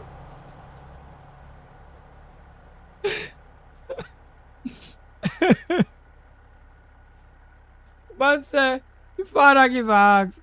Wait, what to beat you? Meet me on the highway. Meet me on the highway. Daddy, meet me on the highway.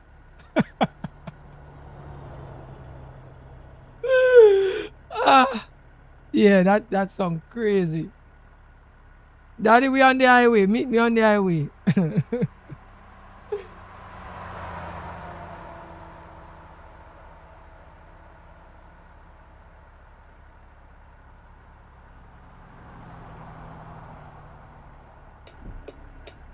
Yeah, Daddy, meet me on the highway. We stop all the traffic. We're in the middle of the highway. We're waiting on you. Make case. Make case. Remember, they only grant we about 2 hours or hour upon the highway for block off the traffic. We forget married in the middle of the highway. Man, listen to me. These people are insane. They're insane. Yeah, what? The first thing.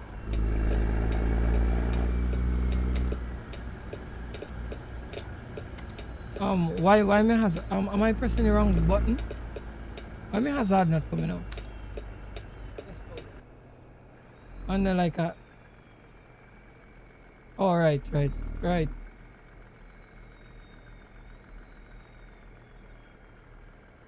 So what's going on here? Anyway, let me right, I finally get to come out. Right. So watch me now. So we start for like Maridam Beach. And we're taking it further. Next thing, somebody gonna say, yo, let me get married in an airplane. Right? Next thing somebody will decide we're married on a bridge. See? Mount Everest and it's so they gonna be going. I don't know. I don't know. The craziest thing about the whole thing is that after this man met this girl, your dream come true.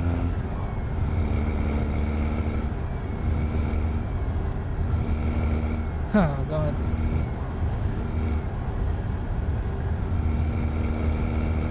It's not going to matter. That are just the point. It's just not going to matter. It's not going to matter in a few days. That is the painful part about the whole thing. It's just not going to matter. Anyway, brother, do your thing, eh? A glory in your spirit. Wish you all the best.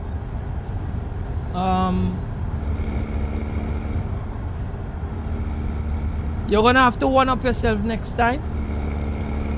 So for your birthday, you might have to give you a bungee cord ride or something. I don't know. When Christmas come, I don't know. You might have to make a triangular house she will live in. I don't know. The story with you is that you just have to one up yourself right through.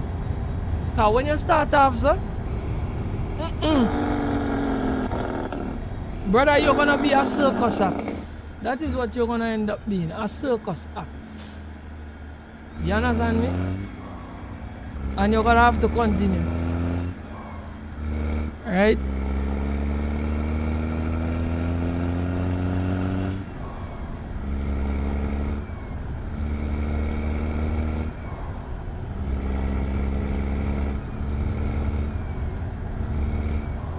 So the man said this is actually a good topic. Where is the craziest place to get married?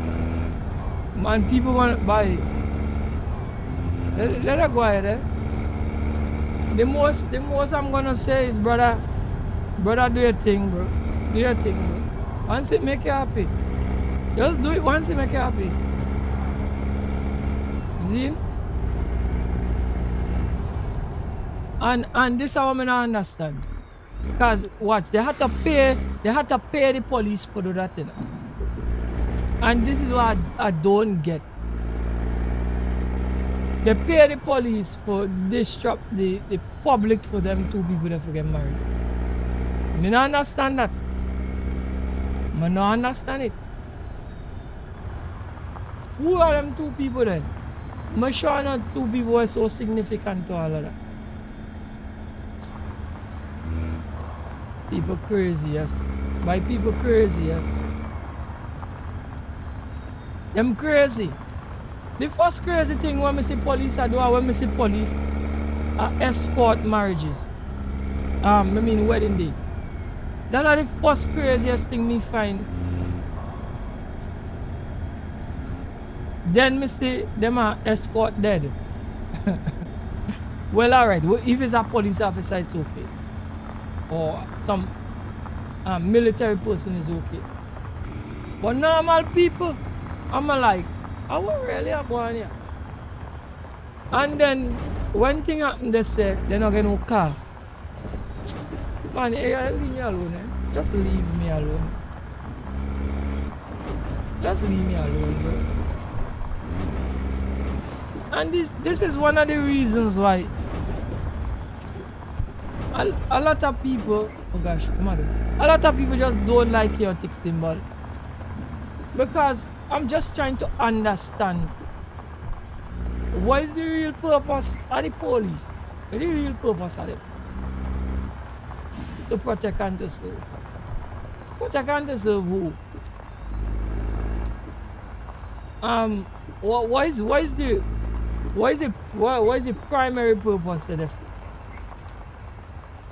It's because I'm seeing that as the time go by, their duties are extended to do some things where, in my opinion, guys, no, I don't knock me for my opinion, I'm my opinion. In my opinion, makes no common sense. Makes utter and no common sense. You understand how much I say?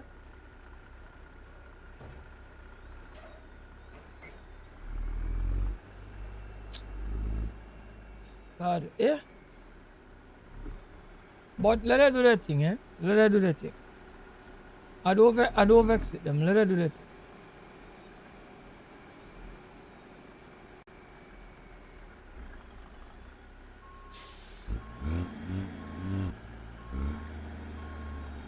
Right? But I know as usual people doesn't like coincide with my thinking because it's not the right way to think. You understand how much I say? It's not the right way to think. Right.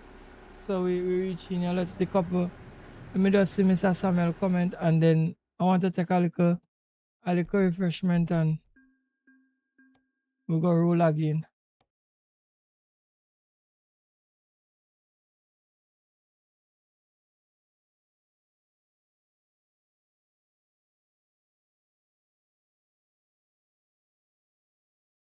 If you was the police, you would have give them a ticket or lock them up for causing the traffic.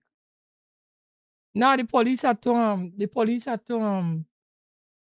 had to sign off on that happening. They could not just do that just so. They went to them and they paid them to do it.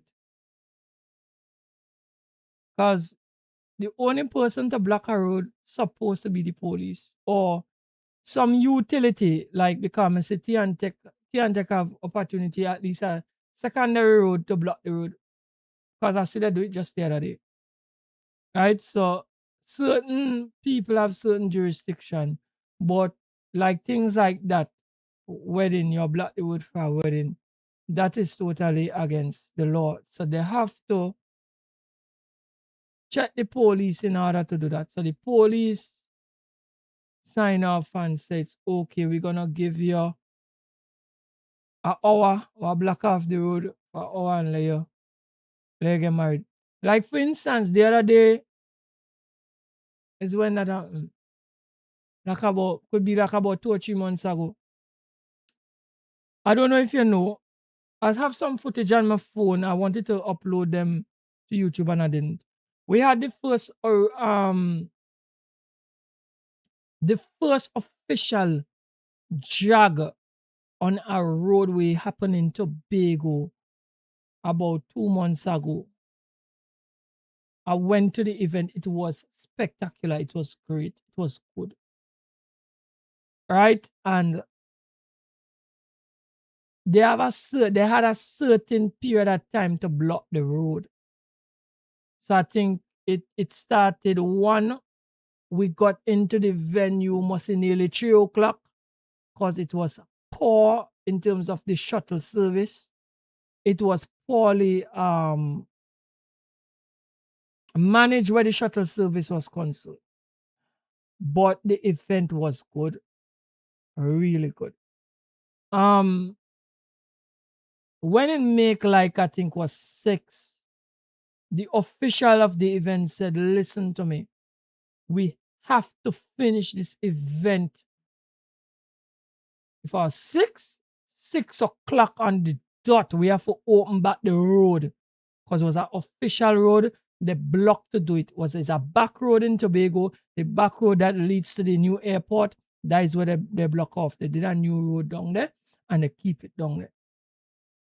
And they had to finish the event by 6. Because after 6, you have break the law. It exceeds the time that the police give you where you could operate within. So that wedding, the police give the people and them a certain time for do that wedding there on the road. So that is why they could have done it. You can't just do that just. You go and block any official road just so. That is why when people protest and put tires in the road and damage the road where the police show up. And the police show up very angry. Any road, official road, the police could show up and they could show up very angry and they could start tear gassing and these kind of things because they go come and talk to you nice, please. We're talking to you very nice. Clear the roadway. and you have to move. You have to move. Clear the roadway. And if you're protesting, you have to do it quietly. If you make noise, they go say you are disturbing the peace and then you're infringing another law. So you have to know what you're doing out here. So those people that got married on the highway, they got permission to do it. They couldn't just do it just so. Right? Anyway, I'm going to get a little refreshment and come back there. I just hold on. Just wait for me. I'll come back. And when we come back, we're doing one more hour. Then we stop in the stream and then we're going to do another stream.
So watch it here. We come back, I just don't want to show it because They will have a sponsor for show this on stream. While do some nuts and raisins. Drink some water. Eat some nuts and raisins. Healthy thing. And we get back on it, right?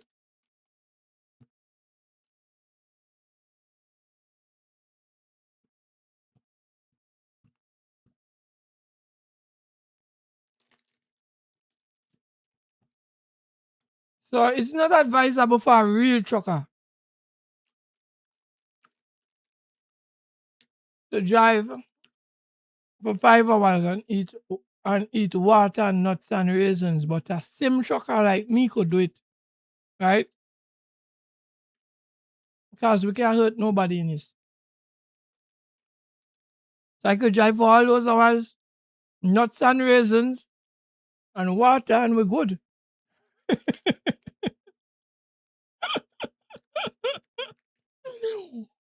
Mm. It's just a little joke for the people who humorous. They like humor. Mm-hmm. So somebody can say, "Yeah, take why ain't come and drive truck for real."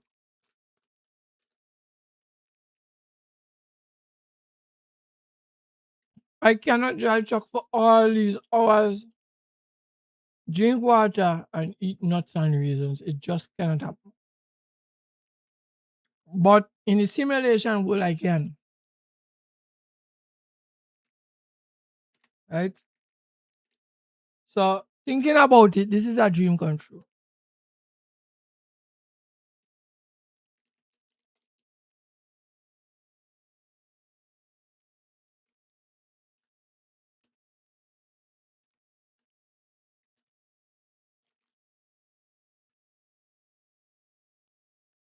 Right, guys. Let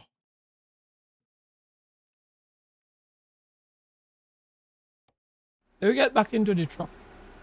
Let me stop making joke and get back in the truck and get back down to business.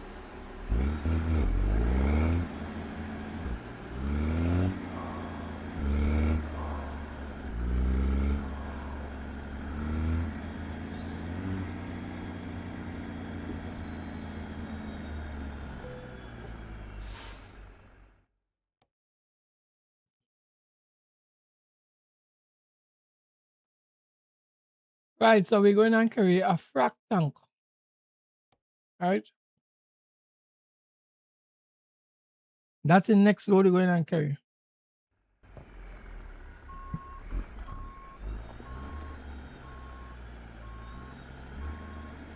Right, so we carry a lot of loads today, you know.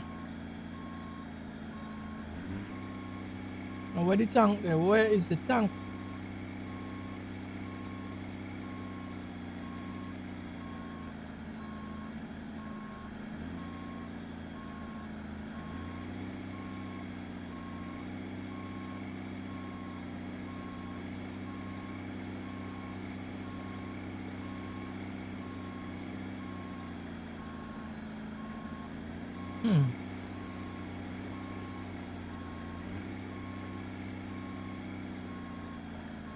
Where is the tank, guys? Where is the tank? I look, they're way wrong behind you, you know.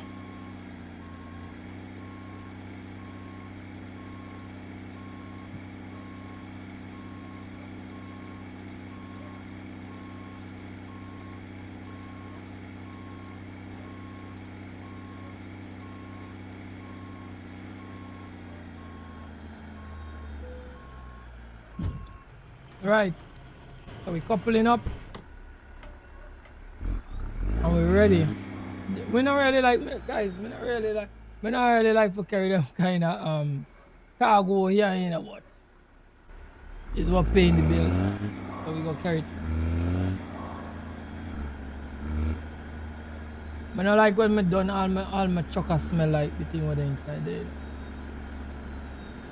But why? We want the paper.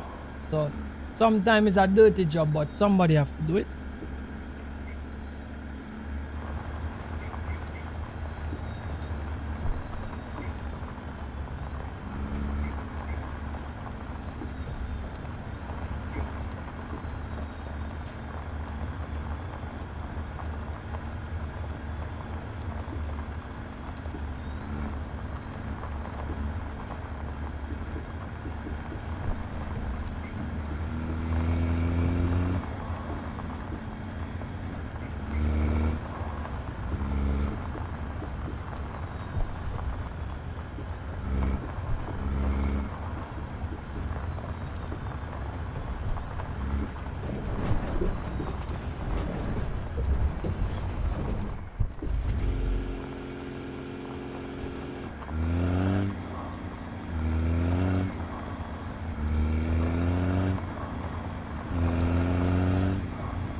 That van sound good, boy. That song and that van sound very, very good, guys. Sound real good. Let's pull in and get some fuel.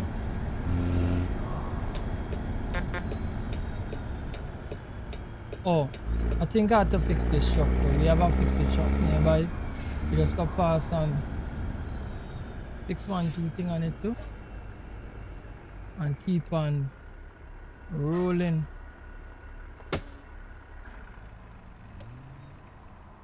Pull up the tank.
Wait, what am I doing? Where am I going? Oh gosh. Oh gosh, guys. Alright, we're driving up with that 1% there, you know. So I come all the way, come in a dusty car park and box them on W9. Guys, I saw me crazy. Crazy like that. Right, so this is the road, you know. This is the road. This is the road. This is the road. Alright, let's keep on rocking.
Right, let's decouple the load.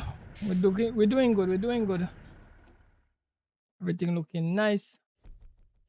Right, that was an excellent run.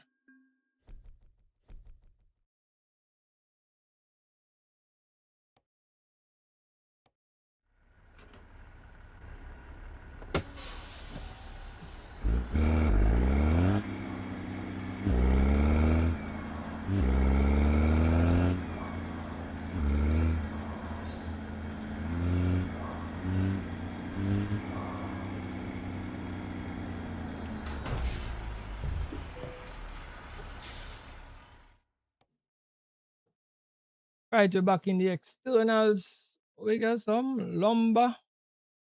Yeah, we're gonna roll with this lumber. Going into Kansas.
Welcome to the stream, bro.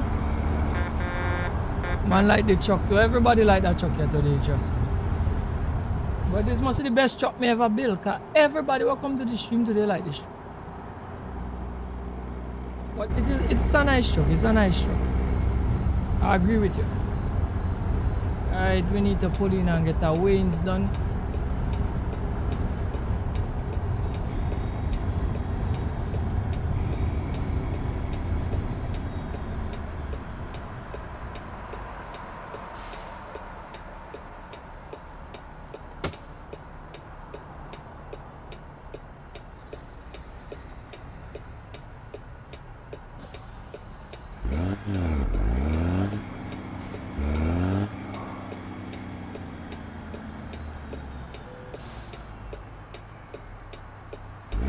£53,000. Keep on rocking.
just now. And I make us just drop a text, give me there. And Steam, I'm gonna link him up just now. As soon as I come off of the stream. He don't even know that I'm streaming. He don't know that I'm streaming. I'm gonna drop him a text just now. Guys, these are the cause where just come and check me like every 8 years, and the man every time he come and he check me like, hey, you could be a YouTuber, you know. And I keep on like watching the man like if he's mad, and I say like, what you talking about? The man do that until, well, it's not really he where like cause me for start stream and thing, but believe it or not, is when I saw the stream from one of my favorite creators, and the man kind of talk about revenue, and my eye open, and then I remember some cause every time my cousin tell me, yo, you could be a YouTuber, you know. Every time the man come and see me set up, you could be a YouTuber, you know. And I just watch him like if he's mad. But you know what he was saying, cause here I am today. You understand me? Ah boy, guys, destiny is a hell of a thing, you know. If you're destined to be something, that is what you're gonna be, you know. Just remember that, guys. I don't care what people say about you. If you're destined to be what I say about you, that is what you're gonna be. If you're destined to be something else, man, let us say what they want. You will never be what they want you to be. Once it's not your destiny. Yeah, son. But in this case, it was my destiny to be this because keep on telling me, brother, you could be a YouTuber, you know. Keep on telling me this, you know. You could be a YouTuber, you know. Ah, bro. Here I am.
We just want to we pull up in the way station.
Right, so where we going now? Am I getting this wrong, you know? Oh gosh, oh gosh, oh gosh. Ah, mouse drop. Oh gosh. Right. What I need to do is see how we could turn this back, you know. See. Let's see what going on, you know. Where we have space. Where we have space. Guys, this yard that look just this yard that looks so congested. I don't know. Can I turn back here? My truck short, you know. Might be able to, you know. When I do a kind of jackknife thing, I just.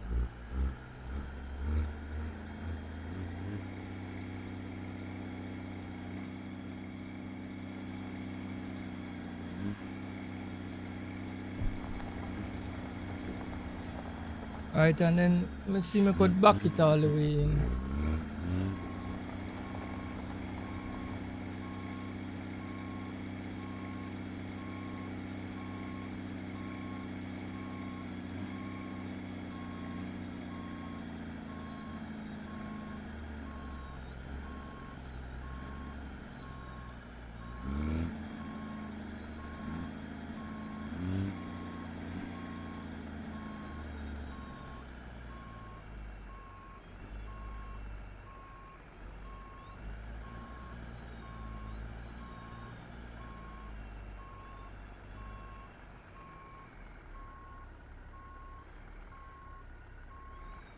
Right, this was a good backings, guys. Good backings.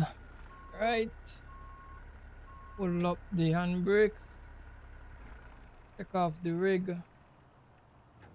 And decouple the load.